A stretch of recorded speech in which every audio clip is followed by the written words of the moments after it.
Recording start ಆಗಿದೆ ನೋಡ್ರಿ. ಸಾವಿತ್ರಿ ಮಾತಾಡ್ರಿ. ಓಂ ಶ್ರೀ ಗುರು ಬಸವಲಿಂಗಾಯ ನಮಃ. ಬಸವ ಅಂತಾರಾಷ್ಟ್ರೀಯ ತಿಳುವಳಿಕೆ ಸಂಶೋಧನಾ ಕೇಂದ್ರ ಹಾಗೂ ಅಕ್ಕನರಿವು ವೇದಿಕೆಯ ವಿಶ್ವಸ್ತೆ ಶರಣ್ಯ ಸುಧಾ ಪಾಟೀಲ್ ಅವರ ತಂದೆ ಲಿಂಗೈಕ್ಯ ಶ್ರೀ BM ಪಾಟೀಲ್ ಮತ್ತು ತಾಯಿಯವರಾದ ಲಿಂಗೈಕ್ಯ ಶ್ರೀಮತಿ ಅಕ್ಕಮಹಾದೇವಿ ಪಾಟೀಲ್ ಅವರ ಸ್ಮರಣಾರ್ಥ ಹಮ್ಮಿಕೊಂಡ ವಿಶೇಷ ದತ್ತಿ ಉಪನ್ಯಾಸ. ಇದರ ಕಾರಣಕರ್ತರು ಸಂಸ್ಥಾಪಕ ಅಧ್ಯಕ್ಷರುಗಳು ಆದಿಯಾಗಿ ಎಲ್ಲಾ ಶ್ರೋತೃ ಹೃದಯಕ್ಕೆ ಅನಂತ ಭಕ್ತಿಯ ಶರಣು ಶರಣಾರ್ಥಿಗಳು. ಹೆಣ್ಣು ಹೆಣ್ಣಲ್ಲ, ಹೆಣ್ಣು ರಾಕ್ಷಸಿಯಲ್ಲ, ಹೆಣ್ಣು ಪ್ರತ್ಯಕ್ಷ ಕಪಿಲ ಸಿದ್ಧ ಮಲ್ಲಿಕಾರ್ಜುನ ನೋಡ ಎಂದು ಹೇಳಿದಂತೆ ಇವತ್ತಿನ ಶರಣ ಮಾಸದ ಮಾಲಿಕೆ 9ರ ಇವತ್ತಿನ ವಿಶೇಷವಾದಂತಹ ಉಪನ್ಯಾಸದ ಆಮಂತ್ರಿತರು ಡಾಕ್ಟರ್ MS ಆಶಾದೇವಿ, ಪ್ರಾಧ್ಯಾಪಕರು, ಮಹಾರಾಣಿ ಕ್ಲಸ್ಟರ್ ಮಹಾವಿದ್ಯಾಲಯ ಬೆಂಗಳೂರು. ಇವರು ಹೆಣ್ಣು ರಕ್ಕಸಿಯಲ್ಲ ಅನ್ನುವ ಉಪನ್ಯಾಸವನ್ನು ಅನುಭವದ ಹಿನ್ನೆಲೆಯಲ್ಲಿ ಕೇಳಲು ಬಹಳಷ್ಟು ಉತ್ಸುಕರಾಗಿದ್ದೇವೆ. ಮೇಡಮ್, ತಮಗೆ ವೇದಿಕೆಯ ಸರ್ವ ಬಳಗದ ಪರವಾಗಿ ಅನಂತ ಭಕ್ತಿಯ ಶರಣು ಶರಣಾರ್ಥಿಗಳನ್ನು ತಿಳಿಸುತ್ತಾ ಇಂದಿನ ಸುಂದರ ಅನುಭವವನ್ನು ಡಾಕ್ಟರ್ ಶೋಭಾ ಜಾಬಿನ್ ಅವರ ವಚನ ಪ್ರಾರ್ಥನೆಯೊಂದಿಗೆ ಪ್ರಾರಂಭಿಸೋಣ. ಡಾಕ್ಟರ್ ಶೋಭಾ ಮೇಡಮ್ ವಚನ ಪ್ರಾರ್ಥನೆ ಮಾಡಬೇಕೆಂದು ಕೇಳ್ಕೊಳ್ತೇನೆ. ವಿದ್ಯಾ ಮುಗ್ದುಮ್ ಅವ್ರು ಮಾಡ್ತಾರೆ. ಹೌದ್ರಿ, ಅವ್ರು ಜಾಯಿನ್ ಆಗಿಲ್ರಿ. ಸರಿ ಮೇಡಮ್. ಮೇಡಮ್ ವಿದ್ಯಾ ಮೇಡಮ್. ವಿದ್ಯಾ ಮುಗ್ದುಮ್.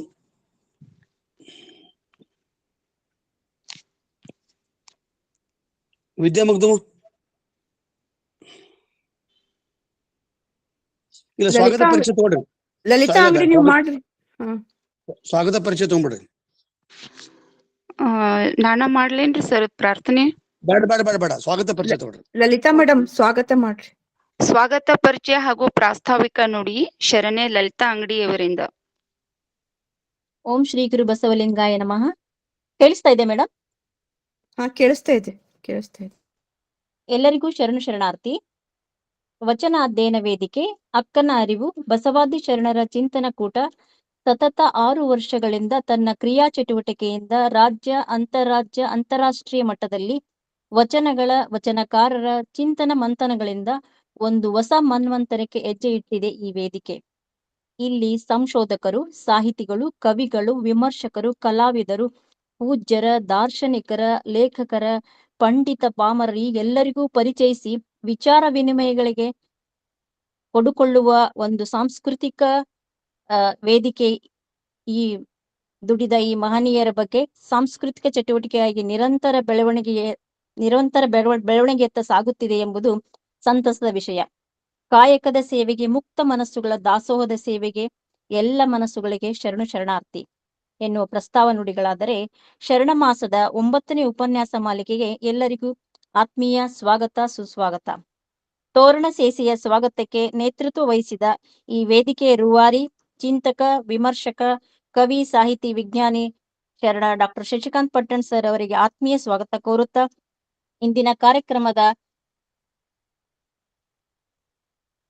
ಹೆಣ್ಣು ರಕ್ಕಸಿಯಲ್ಲ ಎಂಬ ವಿಷಯದ ಇವತ್ತಿನ ವಿಶೇಷ ಉಪನ್ಯಾಸವನ್ನು ಕೊಡಲಿರುವ ನಾಡಿನ ಹೆಸರಾಂತ ವಿಮರ್ಶಕಿ, ಲೇಖಕಿ ಡಾಕ್ಟರ್ MS ಆಶಾದೇವಿ, ಪ್ರಾಧ್ಯಾಪಕರು, ಮಹಾರಾಣಿ ಕ್ಲಸ್ಟರ್ ವಿಶ್ವವಿದ್ಯಾಲಯ ಬೆಂಗಳೂರು ಇವರಿಗೆ ಅಭಿಮಾನಪೂರ್ವಕ ಸ್ವಾಗತ, ಸುಸ್ವಾಗತ ಕೋರುತ್ತಾ ದತ್ತಿ ದಾಸೋಹಿಗಳಾದ ಶರಣೆ ಸುಧಾ ಪಾಟೀಲ್ ಅವರಿಗೂ ಒಲವಿನ ಸ್ವಾಗತ. ಶರಣು ಸಮರ್ಪಣೆ ಮಾಡಲಿರುವ ಶರಣೆ ಜಗದೇವಿ ದಂಡ್ರ ಅವರಿಗೂ, ಇಂದಿನ ಕಾರ್ಯಕ್ರಮದಲ್ಲಿ ವಚನ ಮಂಗಳ ಆಡಲಿರುವ ಶರಣೆ ಬನಶ್ರೀ ಅತ್ತಿಯವರಿಗೂ ಆತ್ಮೀಯ ಸ್ವಾಗತ ಹಾಗೂ ಇಂದಿನ ಕಾರ್ಯಕ್ರಮದ ನಿರ್ವಹಣೆಯ ಜವಾಬ್ದಾರಿ ಹೊತ್ತಿರುವ ಡಾಕ್ಟರ್ ಸಾವಿತ್ರಿ ಕಮಲಾಪುರ ಅವರಿಗೂ ಸವಿನಯದ ಸ್ವಾಗತ ಕೋರುತ್ತಾ ಈ ಕಾರ್ಯಕ್ರಮಕ್ಕೆ ತಾಂತ್ರಿಕ ಸಹಾಯದ ದಾಸೋಹಿಗಳಾದ ಡಾಕ್ಟರ್ ದಾನಮ್ಮ ಜಳಕಿ, ಡಾಕ್ಟರ್ ಜಯಶ್ರೀ ಪಟ್ಟಣ್ ಅವರಿಗೂ ಆತ್ಮೀಯ ಸ್ವಾಗತ ಕೋರುತ್ತಾ ಸಂಘಟನೆಕಾರರಾದ ಶರಣೆ ಪ್ರೊಫೆಸರ್ ಶಾರದಾ ಪಾಟೀಲ್, ಶರಣೆ ಗೌರಮ್ಮ ನಾಸಿ, ಶರಣೆ ಸುಧಾ ಪಾಟೀಲ್, ಶರಣೆ ಸುಧಾ ಹುಣಶಿಯಾಳ್ ಅವರೆಲ್ಲರಿಗೂ ಆತ್ಮೀಯ ಅಭಿಮಾನದ ಸ್ವಾಗತ ಕೋರುತ್ತಾ ಈ ಉಪನ್ಯಾಸಕ್ಕೆ ಕಿವಿಯಾಗಲಿರುವ ಎಲ್ಲಾ ಕನ್ನಡ ಆತ್ಮೀಯ ಅಭಿಮಾನಿ ಬಳಗದ ಶರಣು ಶರಣೆಯರಿಗೆಲ್ಲ ಹೃದಯಪೂರ್ವಕ ಸ್ವಾಗತ ಕೋರುತ್ತಾ ಪರಿಚಯದ ಪಡಸಾಲಿಗೆ ಬರೋಣ. ಶರಣ ಮಾಸದ ಉಪನ್ಯಾಸದ ದಾಸೋಹಿ, ಇಂದಿನ ದತ್ತಿ ದಾಸೋಹಿ ಶರಣೆ ಸುಧಾ ಪಾಟೀಲ್, ಕವಿಯತ್ರಿ, ವಿಮರ್ಶಕಿ, ಈ ಗೂಗಲ್ ಅಂಬಾಸಿಡರ್ ಅಂತ ಹೇಳ್ಬಹುದು. ವಚನ ಸಾಹಿತ್ಯಕ್ಕೆ ತನುಮನ ಧನದಿಂದ ವಿನಮ್ರವಾಗಿ ತಮ್ಮನ್ನು ಅರ್ಪಿಸಿಕೊಂಡಿರುವ ಸುಧಾ ಪಾಟೀಲ್ ಅವರು ತಮ್ಮ ತಂದೆ ತಾಯಿಯವರ ಸ್ಮರಣಾರ್ಥ ದತ್ತಿ ಉಪನ್ಯಾಸ ದಾಸೋಹ ಸೇವೆಯನ್ನು ಕೈಗೊಂಡಿರುವ ಇವರಿಗೆ ಮನದಾಳದ ಸ್ವಾಗತ ಸುಸ್ವಾಗತ ಕೋರುತ್ತಾ, ಇನ್ನು ಮುಖ್ಯವಾಗಿ ಇಂದಿನ ಶರಣ ಮಾಸದ ಉಪನ್ಯಾಸದ ವಿಷಯ ಹೆಣ್ಣು ರಕ್ಕಸಿಯಲ್ಲ ಎಂಬ ವಿಷಯದ ಕುರಿತು ತಮ್ಮ ವಿಚಾರ ಮಂಡನೆ ಮಾಡಲಿರುವ MS ಆಶಾದೇವಿಯವರ ಪರಿಚಯ ಮಾಡುವ ಅವಕಾಶ ನನಗೆ ದೊರೆತಿದ್ದು ಅತೀವ ಸಂತಸದ ವಿಷಯ. ಮಹಿಳಾ ವಿಮರ್ಶಕರ ಪಟ್ಟಿಯಲ್ಲಿ ಮುಂಚೂಣಿಯಲ್ಲಿರುವ ಲೇಖಕಿ, ಅನುವಾದಕಿ, ಮಹಿಳಾವಾದಿ, ವಿಮರ್ಶಕಿ, ಪ್ರಾಧ್ಯಾಪಕಿ MS ಆಶಾದೇವಿಯವರನ್ನು ಮುಖಾಮುಖಿಯಾಗಿ ಮುಂಬೈ ವಿಶ್ವವಿದ್ಯಾಲಯ ಕನ್ನಡ ವಿಭಾಗಕ್ಕೆ ಬಂದಾಗ ಅವರ ನುಡಿ ಕೇಳಿದ ಖುಷಿ ನನ್ನದು. ಇವರ ಪರಿಚಯ ಹೇಳೋದಾದರೆ ಒಂದು ಉಪನ್ಯಾಸವೇ ಆದಂತೆ ಆಗುತ್ತದೆ. ಆದರೆ ಸಮಯದ ಮಿತಿ ಇರುವುದರಿಂದ ಇವರ ಪರಿಚಯ ಮತ್ತು ಸಾಧನೆ, ಕೃತಿಗಳ, ಪ್ರಶಸ್ತಿಗಳ ಬಗ್ಗೆ ಸಂಕ್ಷಿಪ್ತವಾಗಿ ಹೇಳುವೆ. MS ಆಶಾದೇವಿಯವರು MP Anasuyamma M Somashekharappa ಅವರ ಕೀರ್ತಿಯ ಪುತ್ರಿಯಾಗಿ, ಡಾಕ್ಟರ್ B ಸೋಮಶೇಖರಪ್ಪ ಅವರ ಪತ್ನಿಯಾಗಿ ಸಾಹಿತ್ಯಕ್ಕೆ ಒಂದು ಅಮೋಘ ಕೊಡುಗೆ ನೀಡಿದ್ದಾರೆ. ಇವರು BA MA ಪದವಿಯನ್ನು ಚಿನ್ನದ ಪದಕಗಳೊಂದಿಗೆ ಗಳಿಸಿ ಪ್ರಖ್ಯಾತ ವಿಮರ್ಶಕ ಪ್ರೊಫೆಸರ್ DR ನಾಗರಾಜ್ ಅವರ ಮಾರ್ಗದರ್ಶನದಲ್ಲಿ 1994ರಲ್ಲಿ PhD ಪದವಿಯನ್ನು ನವೋದಯ ವಿಮರ್ಶೆಯ ಮೇಲೆ ಪಾಶ್ಚಾತ್ಯ ವಿಮರ್ಶೆಯ ಪ್ರಭಾವ ಎನ್ನುವ ವಿಷಯದ ಮೇಲೆ PhD ಮಾಡಿರುವ ಇವರು ವಿವಿಧ ಸರ್ಕಾರಿ ಪ್ರಥಮ ದರ್ಜೆ ಕಾಲೇಜುಗಳಲ್ಲಿ ಅಧ್ಯಾಪಕಿಯಾಗಿ, ಸಹ ಪ್ರಾಧ್ಯಾಪಕರಾಗಿ, ಆಯ್ಕೆ ಶ್ರೇಣಿ ಪ್ರಾಧ್ಯಾಪಕರಾಗಿ ಕೆಲಸ ನಿರ್ವಹಿಸಿದ ಹಿರಿಮೆ ಇವರದು. MPhil ಹಾಗೂ PhD ವಿದ್ಯಾರ್ಥಿಗಳಿಗೆ ಸಂಶೋಧನಾ ಮಾರ್ಗದರ್ಶಕರಾಗಿ ಕೆಲಸ ನಿರ್ವಹಿಸುತ್ತಿರುವ ಇವರು ಕೃತಿಗಳ ಬಗ್ಗೆ ಹೇಳುವುದಾದರೆ, ಸ್ತ್ರೀ ಮತವನ್ನು ಉತ್ತರಿಸಲಾಗದೆ ಸಾಹಿತ್ಯ ಮತ್ತು ಸಂಸ್ಕೃತಿ ಕುರಿತ ಲೇಖನಗಳು, ಉರಿ ಚೆಮ್ಮಾಳಿಗೆ ಅನುವಾದಿತ ಕೃತಿ, ವಚನ ಪ್ರವೇಶ ಸಂಪಾದನೆ, ಭಾರತದ ಬಂಗಾರ PT ಉಷಾಳ ಬಗ್ಗೆ, ನಾರಿಕೇಳ ಅಂಕಣಗಳು, ಸಂಚಿ ಮುನ್ನುಡಿಗಳ ಸಂಕಲನ, ಉದುಗಲಾರದ ದುಃಖ ಅನುವಾದ, ಕಂಡ ಹಾಗೆ ಸಂಪಾದಕೀಯ ಬರಹಗಳು, ಅಕ್ಕ ಸದಾ ಮಹಾದೇವಿ, ಹೀಗೆ ಇನ್ನೂ ಹಲವಾರು ಕೃತಿಗಳಿಂದ ಕನ್ನಡ ಸಾಹಿತ್ಯ ಕ್ಷೇತ್ರಕ್ಕೆ ತಮ್ಮದೇ ಆದ ಒಂದು ಅಮೋಘ ಕೊಡುಗೆಯನ್ನು ನೀಡಿದ್ದಾರೆ. ಇವರನ್ನು ಅರಸಿಕೊಂಡ ಬಂದ ಪ್ರಶಸ್ತಿಗಳು ಹಲವಾರು.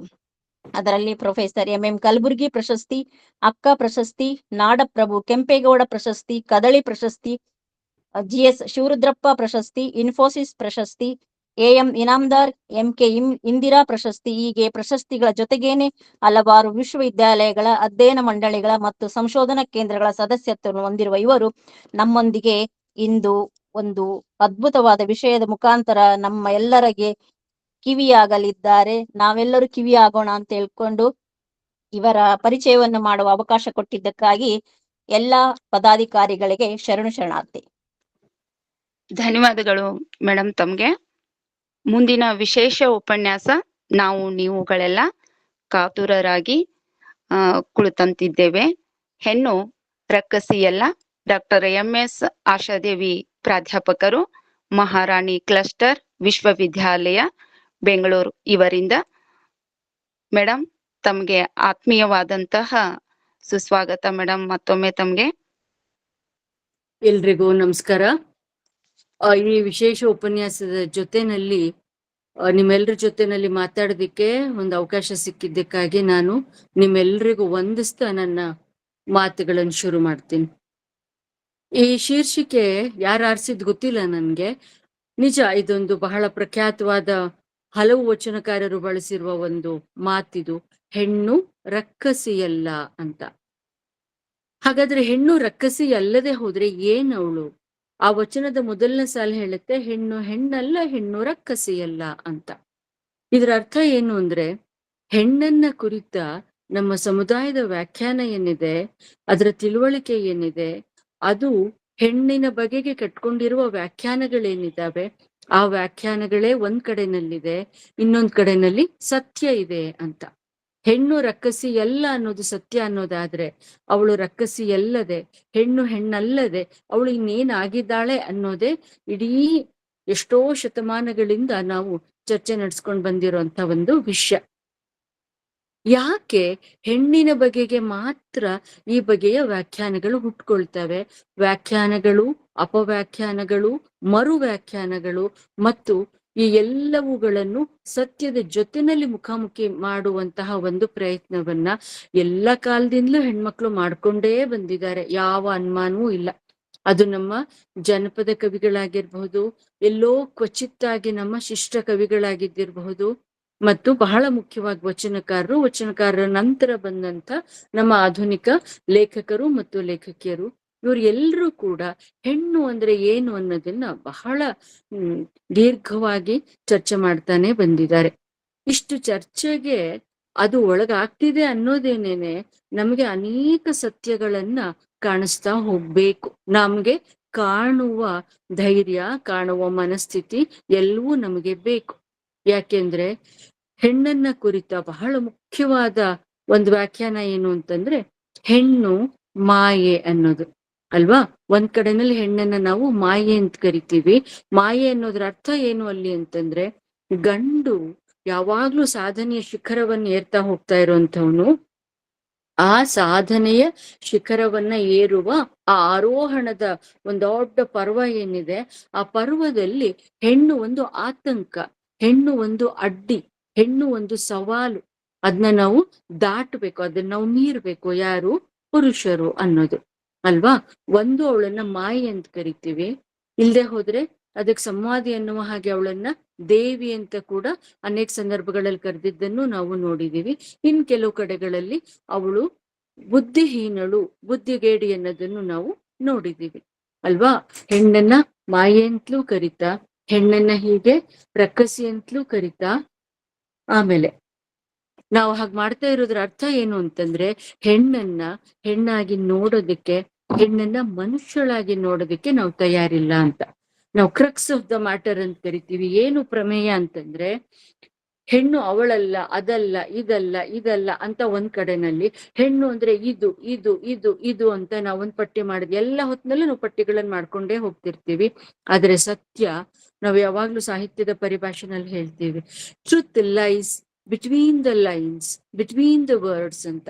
ಸತ್ಯ ಅನ್ನೋದು ವಾಕ್ಯಗಳ, ಪದಗಳ ಹಿಂದೆ ಅಡಗಿದೆ ಅಂತ. ಹೆಣ್ಣಿನ ವಿಷಯದಲ್ಲಿ ಇದು ನಿಜವಾಗುವ ಹಾಗೆ ಇನ್ಯಾರ ವಿಷಯದಲ್ಲೂ ನಿಜ ಆಗಿಲ್ಲ ಅಂತ ಅನ್ಸುತ್ತೆ ನನ್ಗೆ. ಯಾಕೆ ಅವತ್ತಿನಿಂದ ಇವತ್ತಿನ ತನಕ ಹೆಣ್ಣನ್ನ ಕುರಿತ ಇಂಥ ಅಪವ್ಯಾಖ್ಯಾನಗಳನ್ನೇ ಕಟ್ಟಿಕೊಂಡು ಬರಲಾಗಿದೆ. ನಾವು ಹೆಣ್ಣಿನ ಬಗೆಗೆ ಅಪಾರ ಗೌರವ ಇರುವ ಸಂಸ್ಕೃತಿಯಲ್ಲಿ ಬಂದವರು ಅನ್ನೋದನ್ನ ನಾವು ಮತ್ತೆ ಮತ್ತೆ ಹೆಮ್ಮೆಯಿಂದ ಹೇಳ್ತಾ ಇರ್ತೀವಲ್ಲ. ಆ ಹೆಮ್ಮೆಗೆ ಏನಾದ್ರೂ ಕಾರಣ ಇದೆಯಾ? ಆ ಹೆಮ್ಮೆಗೆ ಏನಾದ್ರೂ ಆಧಾರ ಇದೆಯಾ? ಆ ಹೆಮ್ಮೆಯನ್ನ ಸಮರ್ಥಿಸುವ ರೀತಿನಲ್ಲಿ ಹೆಣ್ಣನ್ನ ನಡೆಸ್ಕೊಂಡಿದ್ದನ್ನ ನಾವು ನೋಡಿದೀವ. ಅಪವಾದಗಳಿರಬಹುದು, ಅಪವಾದಗಳು ಸತ್ಯವಲ್ಲ. ಅಪವಾದಗಳನ್ನ ನೀವು ಒಂದು ಮೌಲ್ಯ ಅಂತ ಕರೆಯಕ್ಕಾಗಲ್ಲ. ಅಪವಾದಗಳನ್ನ ನೀವು ಒಂದು ಸಾಮಾಜಿಕ ಸಂದರ್ಭ ಅಂತ ಕೂಡ ಹೇಳೋದಕ್ಕೆ ಸಾಧ್ಯವೇ ಇಲ್ಲ. ಯಾಕೆ ಹೆಣ್ಣನ್ನ ಕುರಿತ ವ್ಯಾಖ್ಯಾನಗಳು ವಚನಕಾರರಲ್ಲಿ ಮತ್ತೆ ಕಾಣುತ್ತೆ? ಹಿಂದಿಂದನ್ ಬಿಡೋಣ ಸದ್ಯಕ್ಕೆ, ಯಾಕೆಂದ್ರೆ ಆಮೇಲೆ ಸಂವಾದದಲ್ಲೂ ಅಥವಾ ಇದರಲ್ಲೇ ಕೊನೆಯಲ್ಲಿ ಅವಕಾಶ ಇದ್ರೆ ನಾನು ಅದಕ್ಕೆ ಬರ್ತೀನಿ. ವಚನಕಾರರಿಗೆ ಯಾಕೆ ಹೆಣ್ಣು ಬಹಳ ಮುಖ್ಯವಾದ ಸಂಗತಿಯಾಗಿ ಕಾಡ್ತಾಳೆ? ವಚನಕಾರರು ಮತ್ತು ವಚನಕಾರ್ತಿಯರು ಇಬ್ಬರಲ್ಲೂ. ಮೇಷ್ಟ್ರು ಆನಂದಮೂರ್ತಿಯವರು ಪದೇ ಪದೇ ಹೇಳ್ತಾ ಇದ್ದ, ಮತ್ತು ಅವರ ಬರವಣಿಗೆಗಳಲ್ಲೂ ಅವರು ಅದನ್ನ ಬರೆದಿದ್ದಾರೆ. ಅವ್ರು ಹೇಳ್ತಾ ಇದ್ದಿದ್ದು ಒಂದು ಮಾತು ಏನು ಅಂದ್ರೆ, ಗಂಡಸನ್ನ ತುಂಬಾ ಆಳವಾಗಿ ಕಾಡಿರೋದು ಎರಡು ಸಂಗತಿಗಳು, ಒಂದು ಹೆಣ್ಣು ಮತ್ತೊಂದು ದೇವರು ಅಂತ. ಹಾಗೆಲ್ಲ ನಾನು ಅವ್ರ ಜೊತೆನಲ್ಲಿ ತಮಾಷೆ ಮಾಡ್ತಾ ಹೇಳ್ತಾ ಇದ್ದೆ, ಹಾಗಿದ್ರೆ ನೀವು ಹೆಣ್ಣನ್ ದೇವರಿಗೆ ಈಕ್ವೇಟ್ ಮಾಡೋದಕ್ಕೆ ಹೊರಟಿದ್ದೀರಾ? ಅಥವಾ ಯಾವ ದೇವರು ಸಿಗಬಹುದೋ ಸಿಗದೇ ಇರಬಹುದು, ಆ ದೇವರು ನನ್ನ ಕಲ್ಪನೆಯ, ನನ್ನ ಅಂತರಂಗದ ಒಂದು ಸಂಗತಿಯೋ, ಅದು ನನ್ನೊಳಗೆ ನಾನೇ ಸಾಕ್ಷಾತ್ಕಾರ ಮಾಡ್ಕೊಳ್ಬೇಕಾಗಿರುವ ಸಂಗತಿಯೋ, ನಾನು ಮಾಡ್ತಾ ಇರುವ ಕೆಲಸದಲ್ಲಿ ನಾನು ಕಾಣ್ಬೇಕಾಗಿರುವ ಸಾರ್ಥಕತೆಯನ್ನೇ ನಾವು ದೈವ ಅಂತ ಕರಿಬಹುದಾ? ಅಥವಾ ಯಾವುದನ್ನ ನಾನು ಜೀವನದ ದಾರಿ ಅಂತ ತಿಳ್ಕೊಂಡಿದ್ದೀನೋ ಆ ದಾರಿಯಲ್ಲಿ ನಾನು ನಿರ್ದಿಷ್ಟವಾಗಿ ನಡ್ಕೊಂಡು ಹೋಗೋದಿದೆಯಲ್ಲ, ತನು ಮನ ಧನಗಳ ಸಮೇತವಾಗಿ, ಅದನ್ನ ನೀವು ದೈವ ಅಂತ ಕರಿತೀರೋ? ಅಥವಾ ದೈವ ಅನ್ನೋದು ಒಂದು ನಿರಂತರವಾದ ಹುಡುಕಾಟ ಅನ್ನೋದಾದ್ರೆ, ಹೆಣ್ಣು ಕೂಡ ಒಂದು ನಿರಂತರವಾದ ಹುಡುಕಾಟ ಅಲ್ವಾ ಅಂತ. ಯಾಕೆ ನಂಗಿದು ಬಹಳ ಮುಖ್ಯವಾದ ಅಂಶವಾಗಿ ಕಾಣಿಸುತ್ತೆ ಅಂತಂದ್ರೆ, ಕೊಟ್ಗಾನಹಳ್ಳಿ ರಾಮಯ್ಯ ನಮ್ಮ ನಡುವಿನ ಬಹಳ ಮುಖ್ಯವಾದ ಒಬ್ಬ ಸಾಮಾಜಿಕ ಕಾರ್ಯಕರ್ತ ಮತ್ತು ಬಹಳ ಪ್ರಖರವಾದ ಚಿಂತಕರು. ಕೊಟ್ಗಾನಹಳ್ಳಿ ರಾಮಯ್ಯ ಒಂದು ಸಂದರ್ಶನದಲ್ಲಿ ಹೇಳ್ತಾರೆ, ನಮಗೆ ನಿಮ್ಮನ್ ಕಂಡ್ರೆ ಭಯ ಕಣವ, ನಿಮ್ಮನ್ನ ಅಂದ್ರೆ ನೀವು ಹೆಣ್ಮಕ್ಳನ್ನ ಕಂಡ್ರೆ ಭಯ ಕಣವ್ವ ನಮ್ಗೆ, ಅದಕ್ಕೆ ನಾವು ನಿಮ್ಮನ್ನ ಯಾವ್ಯಾವ ರೀತಿನಲ್ಲಿ ಹಿಡಿಬಹುದು, ಯಾವ್ಯಾವ ರೀತಿನಲ್ಲಿ ನಿಯಂತ್ರಿಸಬಹುದು ಅಂತ ನೋಡ್ತೀವಿ. ನಮಗೆ ನಿಮ್ಮ ಮೊಲೆ ಹಾಲು ಕಂಡ್ರೆ ಭಯ, ನಮಗೆ ನಿಮ್ಮ ಮುಟ್ಟಿನ ರಕ್ತ ಕಂಡ್ರೆ ಭಯ. ಯಾಕೆಂದ್ರೆ ಆ ಮುಟ್ಟಿನ ರಕ್ತ ಮತ್ತು ಮೊಲೆ ಹಾಲು ಎರಡೂ ಕೂಡ ಹೆಣ್ಣಿನ ಸೃಷ್ಟಿಶೀಲತೆಯ ಮೂಲ ಧಾತುಗಳು. ಆ ಮೂಲ ಧಾತುಗಳೇ ಇಲ್ಲದೆ ಇರುವ ಗಂಡಿಗೆ ತನ್ನೊಳಗಿರುವ ಕೀಳರಿಮೆಯನ್ನ ಮೀರ್ಕೊಳ್ಳೋದಿಕ್ಕೆ ಹೆಣ್ಣನ್ನ ನಿಯಂತ್ರಿಸುವ ಪ್ರಯತ್ನಗಳನ್ನ ಮಾಡ್ಬೇಕು ಅಂತ ಅನ್ಸಿರ್ಬೇಕು. ಮನೋವಿಜ್ಞಾನಿಗಳು ಕೂಡ, ಆಧುನಿಕ ಮನೋವಿಜ್ಞಾನಿಗಳು ಕೂಡ ಮತ್ತೆ ಹೇಳೋದು ಏನನ್ನ ಅಂತಂದ್ರೆ, ಹೆಣ್ಣಿನ ಅಸಾಧಾರಣವಾದ ಧಾರಣ ಶಕ್ತಿ, ಅವಳ ಕೊನೆಯೇ ಇಲ್ಲದೆ ಇರುವ ಸೃಷ್ಟಿ ಶಕ್ತಿ, ಮತ್ತು ಯಾವ ಹೊತ್ತಿಗೂ ಅವಳು ಕಳ್ಕೊಳ್ಳದೆ ಇರುವಂತ ಮನೋಧೀರತೆ, ಈ 3 ಅಂಶಗಳಿದ್ದಾವಲ್ಲ, ಅವು ಹೆಣ್ಣನ್ನ ನಿರ್ಣಾಯಕವಾಗಿ ಗಂಡಿನಿಂದ ಬೇರೆ ಮಾಡುತ್ತೆ. ಹಾಗೆ ಗಂಡಿನಿಂದ ಬೇರೆ ಮಾಡೋದ್ರಿಂದಲೇ, ಮತ್ತು ಈ ಸತ್ಯ ಕೆಲವು ಸಲ ಸ್ಪಷ್ಟವಾಗಿ ಕೆಲವು ಸಲ ಅಸ್ಪಷ್ಟವಾಗಿ ಗಂಡಿಗೆ ಗೊತ್ತಾಗೋದ್ರಿಂದಲೇ ಅವ್ರೇನ್ ಮಾಡ್ತಾರೆ, ಹೆಣ್ಣನ್ನ ತನ್ನ ಅಧೀನದಲ್ಲಿ ಇಟ್ಕೊಳ್ಳೋದಕ್ಕೆ ಪ್ರಯತ್ನ ಪಡ್ತಾರೆ. ನಾವು ಗಮನಿಸ್ಬೇಕಾಗಿರುವ ಸಂಗತಿ ಯಾವುದು ಅಂತಂದ್ರೆ, ಹೆಣ್ಣಿನ ಈ ಎಲ್ಲ ಶಕ್ತಿ ಮೂಲಗಳಿದ್ದು ಕೂಡ ಹೆಣ್ಣನ್ನ ಶಕ್ತಿಯೇ ಇಲ್ಲದ ದುರ್ಬಲಳು ಅಂತ, ಅವಳಷ್ಟು ಸಬಲರು ಯಾರು ಇಲ್ಲದೆ ಇರೋವಾಗ್ಲೂ ಯಾಕೆ ಅವಳನ್ನ ಮತ್ತೆ ಮತ್ತೆ ಅಬಲೆ ಅಂತ ಹೇಳಲಾಗತ್ತೆ?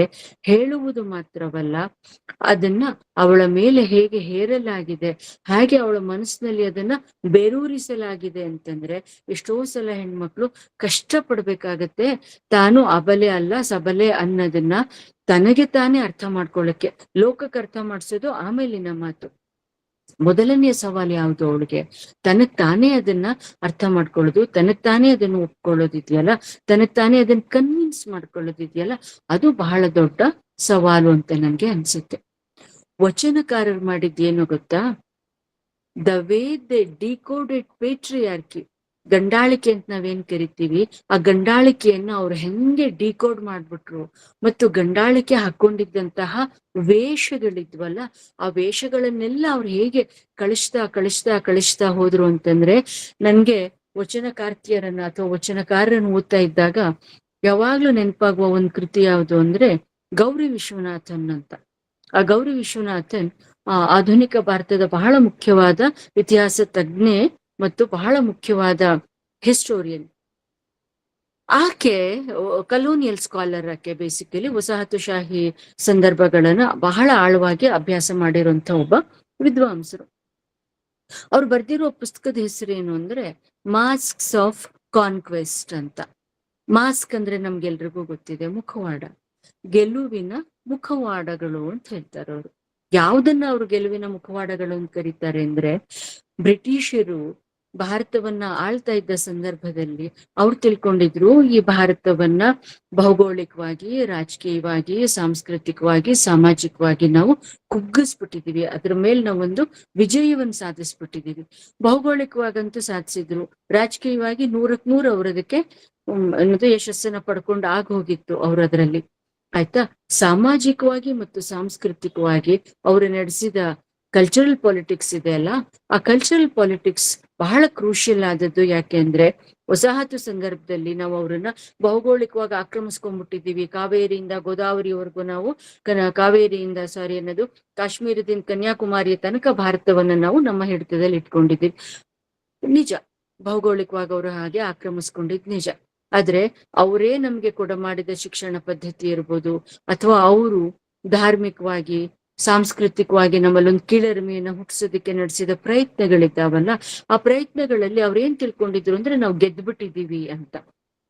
ಆದ್ರೆ ಗೌರಿ ವಿಶ್ವನಾಥನ್ ಅವರ ಈ ಪುಸ್ತಕ ಏನ್ ಹೇಳುತ್ತೆ ಅಂತಂದ್ರೆ, ಅವು ಗೆಲುವಿನ ಮುಖವಾಡಗಳು ಮಾತ್ರ ಆಗಿದ್ವು ಅಂತ. ಅದು ನಿಜವಾದ ಗೆಲುವಲ್ಲ, ಅದು ಗೆಲುವಿನ ಮುಖವಾಡಗಳು ಅಂತ. ಅದರಲ್ಲಿ ಅವರು ಟಿಪ್ಪು ಸುಲ್ತಾನನ ಮಂತ್ರಿ ಹೇಳಿದ ಒಂದ್ ಮಾತನ್ನ ಕೋಟ್ ಮಾಡ್ತಾರ. ಮಾತ್ ಏನು ಅಂತಂದ್ರೆ, ಆ ಮಂತ್ರಿ ಒಂದ್ ಕಡೆನಲ್ಲಿ ಬರೀತಾನೆ, we are not afraid of what do we see, but we are afraid of what we can not see. ಏನ್ ಕಾಣಿಸ್ತಾ ಇದೆಯೋ ಅದ್ರ ಬಗ್ಗೆ ನಮಗ್ ಭಯ ಇಲ್ಲ, ಯಾವ್ದು ನಮ್ಗೆ ಕಾಣಿಸ್ತಾ ಇಲ್ವೋ ಅದ್ರ ಬಗ್ಗೆ ನಮಗ್ ಭಯ ಇದೆ ಅಂತ ಅವ್ನು ಹೇಳ್ತಾನೆ. ಈ ಮಾತನ್ನ ನಾವು ಗಂಡಾಳಿಕೆಗೆ ಒಂಚೂರು ಅಪ್ಲೈ ಮಾಡಿ ನೋಡಬಹುದಾದ್ರೆ ಅವರಿಗೆ ಹೆಣ್ಣಿನ ಕಂಡ ಶಕ್ತಿಗಳೇ ಭಯ ಹುಟ್ಟಿಸಿದ್ವು, ಕಾಣಿಸ್ದೇ ಇರುವಂತದ್ದಂತೂ ಇನ್ನೂ ಹೆಚ್ಚಿನ ಭಯವನ್ನ ಹುಟ್ಟಿಸಿತ್ತು ಅಂತ ಅವ್ರಿಗೆ ಕಾಣಿಸುತ್ತೆ.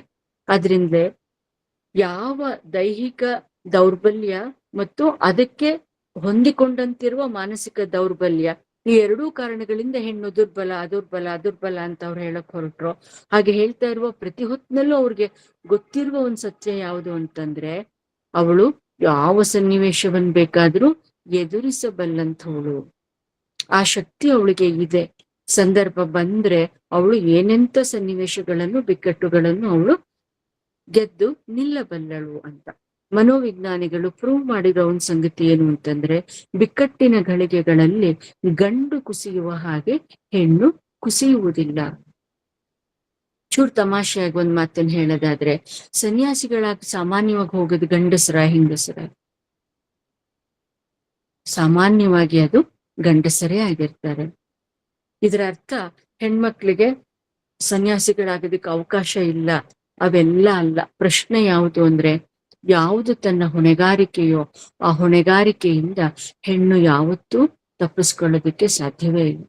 ಸಾಮಾನ್ಯವಾಗಿ ಅವಳು ತಪ್ಪಿಸ್ಕೊಳ್ಳೋದಿಲ್ಲ. ಬದುಕಿಗೆ ಬೆನ್ನು ತೋರ್ಸೋದು ಅವಳ ಮೂಲ ಗುಣವೇ ಅಲ್ಲ. ಹೆಣ್ಮಕ್ಳು ಯಾಕೆ ಹೆಚ್ಚು ಆತ್ಮಹತ್ಯೆ ಮಾಡ್ಕೋತಾರೆ ಅಂತ ನೀವು ನನ್ನನ್ನು ಕೇಳಿದ್ರೆ, ನಾನು ಅವುಗಳನ್ನ ಬಹುತೇಕ ಸಂದರ್ಭಗಳಲ್ಲಿ ಆತ್ಮಹತ್ಯೆಗಳು ಅಂತ ಕರೆಯಲ್ಲ, ನಾನು ಅವುಗಳನ್ನ ಪರೋಕ್ಷವಾದ ಕೊಲೆಗಳು ಅಂತಲೇ ಕರಿತೀನಿ. ಆತ್ಮಹತ್ಯೆಯ ಕಡೆಗೆ ಅವಳನ್ನ ತಳ್ಳಲಾಗ್ತಾ ಇರುತ್ತೆ ಯಾವಾಗ್ಲೂ ಅಂತ. ಮತ್ತೆ ವಚನಕಾರರ ವಿಷಯಕ್ಕೆ ಬರೋದಾದ್ರೆ, ವಚನಕಾರರು ಡಿಕೋಡ್ ಮಾಡಿದ್ರು ಅಂತ ನಾನು ಹೇಳಿದ್ನಲ್ಲ, ಪೇಟ್ರಿಯಾರ್ಕಿನ ಡಿಕೋಡ್ ಮಾಡೋದಂದ್ರೆ ಅದನ್ನ ಯಾವ್ಯಾವ್ದೋ ಕೋಡ್ಗಳಲ್ಲಿ ಸಂಕೇತಗಳಲ್ಲಿ ಅವ್ರು ಇದೇ ಸಾಮಾಜಿಕ ವ್ಯವಸ್ಥೆ, ಒಂದ್ ಸಮುದಾಯ ಅಂದ್ರೆ ಹಂಗಿರ್ಬೇಕು, ಆ ಸಮುದಾಯದಲ್ಲಿ ಅನೇಕ ವ್ಯವಸ್ಥೆಗಳಿದ್ದಾವೆ, ಸಂಸ್ಥೆಗಳಿದ್ದಾವೆ. ಅದ್ರಲ್ಲಿ ಕುಟುಂಬ ಅನ್ನೋದೊಂದು ಸಂಸ್ಥೆ, ಮದುವೆ ಅನ್ನೋದೊಂದು ಸಂಸ್ಥೆ ಅಲ್ವಾ, ಸಮಾಜ ಅನ್ನೋದಿರುತ್ತೆ, ಆ ಸಾಮಾಜಿಕ ಮೌಲ್ಯಗಳಿರುತ್ತೆ. ಅವೆಲ್ಲವೂ ಬೇರೆ ಬೇರೆ ಸಂಸ್ಥೆಗಳು. ನಮ್ಮಲ್ಲಿ ಶೈಕ್ಷಣಿಕ ವ್ಯವಸ್ಥೆ ಒಂದು ಸಂಸ್ಥೆ, ನ್ಯಾಯಾಂಗ ಒಂದು ಸಂಸ್ಥೆ, ಪ್ರಭುತ್ವ ಒಂದು ಸಂಸ್ಥೆ, ಇವೆಲ್ಲ ಇರುತ್ತೆ. ಈ ಎಲ್ಲದರಲ್ಲೂ ಕೂಡ ನಾವು ಬರೆದಿಟ್ಬಿಟ್ಟಿದ್ದೀವಿ ಶಾಸನಗಳನ್ನ. ಒಂದು ಸಾಮಾಜಿಕ ಸಂವಿಧಾನ ಅನ್ನೋದು ಎಲ್ಲ ಸಮಾಜಗಳಲ್ಲೂ ಇರುತ್ತೆ. ಆ ಸಂವಿಧಾನದಲ್ಲಿ ನಾವು ಬರೆದಿಟ್ಬಿಟ್ಟಿದ್ದೀವಿ, ಇದು ಹೀಗೆ, ಇದು ಇವ್ರ ಕರ್ತವ್ಯ, ಇದು ಇವ್ರ ಜವಾಬ್ದಾರಿ, ಇದನ್ನ ಇವ್ರು ಮಾಡ್ಬೇಕು ಅಂತೆಲ್ಲ ನಾವು ಮಾಡಿ ಇಟ್ಟಿದ್ದೀವಿ. ಹಾಗೆ ಮಾಡಿಟ್ಟಾಗ ನಾವು ಹೊರಗಿನ ಲೋಕವನ್ನ ಗಂಡಿಗೂ ಒಳಗಿನ ಲೋಕವನ್ನ ಹೆಣ್ಣಿಗೂ ಕೊಡಮಾಡಿದ್ವಿ ಅಂತ ಅನ್ಕೊಂಡಿದೀವಲ್ವಾ. ಅಂದ್ರೆ ಬಹಳ ಒರಟಾಗಿ ಹೇಳೋದಾದ್ರೆ, it's a kind of division of labour. ಶ್ರಮ ವಿಭಜನೆಯನ್ನ ನಾವು ಹಾಗೆ ಮಾಡ್ಕೊಂಡ್ವಿ, ಹೊರಗಿನದನ್ ಗಂಡಿಗೆ ಒಳಗಿನದನ್ ಹೆಣ್ಣಿಗೆ ಅಂತ. ಆದ್ರೆ ಯಾವ ಗಳಿಗೆಯಲ್ಲಿ ಹೊರಗಿನದ್ದು ಮೇಲಿನದ್ದಾಗಿ, ಒಳಗೆ ದುಡಿಯುವ ಹೆಣ್ಣಿನ ಶ್ರಮ ಅನ್ನೋದು ಎರಡನೆಯದ್ದಾಗಿ ಕೀಳಾಗಿ, ಅದಕ್ಕೆ ಯಾವ ಬೆಲೆಯೂ ಇಲ್ಲ, ಗೌರವವೂ ಇಲ್ಲ, ಅಧಿಕೃತತೆಯೂ ಇಲ್ಲ ಅನ್ನೋದಾಗೋಯ್ತು, ಯಾವ ಗಳಿಗೆಯಲ್ಲಿ ಆಯ್ತು ಅಂತಂದ್ರೆ, ಯಾವಾಗ ಒಂದು ಸೆನ್ಸ್ ಆಫ್ ಇನ್ಸೆಕ್ಯೂರಿಟಿ ಅನ್ನೋದು, ಒಂದು ಅಸುರಕ್ಷತೆಯ ಭಾವ ಹೆಚ್ಚೆಚ್ಚು ಬರುತ್ತೋ ಅಂತ ಹೊತ್ನಲ್ಲಿ ನಾವು ಸುರಕ್ಷಿತರಾಗ್ಬೇಕು ಅಂತಂದ್ರೆ, ಯಾರಿದ್ದಾರೋ ನಮ್ಮ ಎದುರಿಗೆ, ಯಾರ ಬಗ್ಗೆ ನಮಗ್ ಭಯ ಇದೆಯೋ, ಯಾರ ಬಗ್ಗೆ ಆತಂಕ ಇದೆಯೋ, ಯಾರು ನಮ್ಮ ಮಹಾಸ್ಪರ್ಧೆಗಳು ಅಂತ ಅನ್ಸುತ್ತೋ, ಯಾರ ಶಕ್ತಿ ನಮ್ಮನ್ನು ಮೀರಿದ್ದು ಅಂತ ನಮ್ಗೆ ಅನ್ಸೋದಕ್ ಶುರು ಆಗುತ್ತೋ ಅಂತವ್ರನ್ನ we always try to control ಅಲ್ವಾ. ಅದರಿಂದ ಹಾಗೆ ಕಂಟ್ರೋಲ್ ಮಾಡೋದಕ್ಕೆ, ಹಾಗೆ ನಿಯಂತ್ರಿಸೋದಕ್ಕೆ ನಾವು ಅನೇಕ ಸಂಗತಿಗಳನ್ನ ಒಟ್ಟುಗೂಡಿಸ್ಕೊಂಡ್ವಿ ಗಂಡಾಳಿಕೆನಲ್ಲಿ. ಅದರಲ್ಲಿ ಅವಳಿಗೆ ಆಯ್ಕೆಯ ಬದುಕಿಲ್ಲ ಅಂತ ಮಾಡಿದ್ವಿ, ಅವಳಿಗೆ ಶಿಕ್ಷಣ ಬೇಡ ಅಂತ ಮಾಡಿದ್ವಿ, ಅವಳಿಗೆ ಕಲಾ ಪ್ರಕಾರಗಳು ಬೇಡ ಅಂತ ಮಾಡಿದ್ವಿ, ಅವಳಿಗೆ ಸ್ವತಂತ್ರವಾದ ವ್ಯಕ್ತಿತ್ವ ಇಲ್ಲ, ಅವಳು ಏನಿದ್ರು ಅಧೀನ ವ್ಯಕ್ತಿತ್ವದವಳಾಗಿ ಇರ್ಬೇಕು ಅಂತ ಅಲ್ವಾ. ಹಾಗೆ ಲತೆ, ಪಂಡಿತ, ಅವರೆಲ್ಲರೂ ಏನದು ಪರಾವಲಂಬಿಗಳು. ಹಾಗೆ ಒಂದ್ ಬಳ್ಳಿ ಬದುಕು ಉಳಿಬೇಕು ಅಂತಂದ್ರೆ ಅದಕ್ಕೆ ಮರದ ಆಶ್ರಯ ಬೇಕೋ ಹಾಗೆ, ಒಬ್ಬ ಪಂಡಿತ ಉಳಿಬೇಕು ಅಂದ್ರೆ ಅವನಿಗೆ ರಾಜನ ಆಶ್ರಯ ಹೇಗೆ ಬೇಕೋ ಹಾಗೆ ಹೆಣ್ಣು ಕೂಡ ಅಂತ. ಪಂಡಿತ, ಲತೆ ಮತ್ತು ಹೆಣ್ಣು, ಇವರು ಮೂವರು ಕೂಡ ಬೇರೆಯವರ ಅವಲಂಬನೆ ಇಲ್ಲದೆ ಬದುಕೋದಿಕ್ಕೆ ಆಗಲ್ಲ ಅನ್ನೋದನ್ನ, ಇದೆಲ್ಲವನ್ನೂ ಕೂಡ ಎಷ್ಟು ಪ್ರಜ್ಞಾಪೂರ್ವಕವಾಗಿ, ಅದೆಷ್ಟು ಸ್ಟ್ರಾಟಜಿಕ್ ಆಗಿ ಮಾಡಲಾಯಿತು ಅಂತಂದ್ರೆ, ಈಗ ಅದರಿಂದ ಯಾರು ಹೊರಗೆ ಬರಬೇಕು, ಸ್ಟ್ರಾಟಜಿಯನ್ನ ಮಾಡಿದವರು ಅಥವಾ ಸ್ಟ್ರಾಟಜಿಗೆ ಬಲಿಪಶುಗಳಾದವರು? ಈ ಎರಡೂ ಪ್ರಶ್ನೆಗಳನ್ನ ಬಹಳ ಮುಕ್ತವಾಗಿ ಚರ್ಚೆ ಮಾಡಿದ ಜಗತ್ತಿನ ಏಕೈಕ ಚಳುವಳಿ ಅಂದ್ರೆ ನನ್ನ ಪ್ರಕಾರ ಶರಣ ಚಳುವಳಿ. ಅಲ್ಲಿ ಗಂಡು ತನ್ನನ್ನ ತಾನು ಆತ್ಮವಿಮರ್ಶೆಗೆ ಒಳಗ್ ಮಾಡ್ಕೊಳ್ತಾರೆ, ಹಾಗೇನೆ ಹೆಣ್ಮಕ್ಳು ಕೂಡ ತಮ್ಮನ್ನ ತಾವು ಆತ್ಮವಿಮರ್ಶೆಗೆ ಒಳಗ್ ಮಾಡ್ಕೊಳ್ತಾರೆ.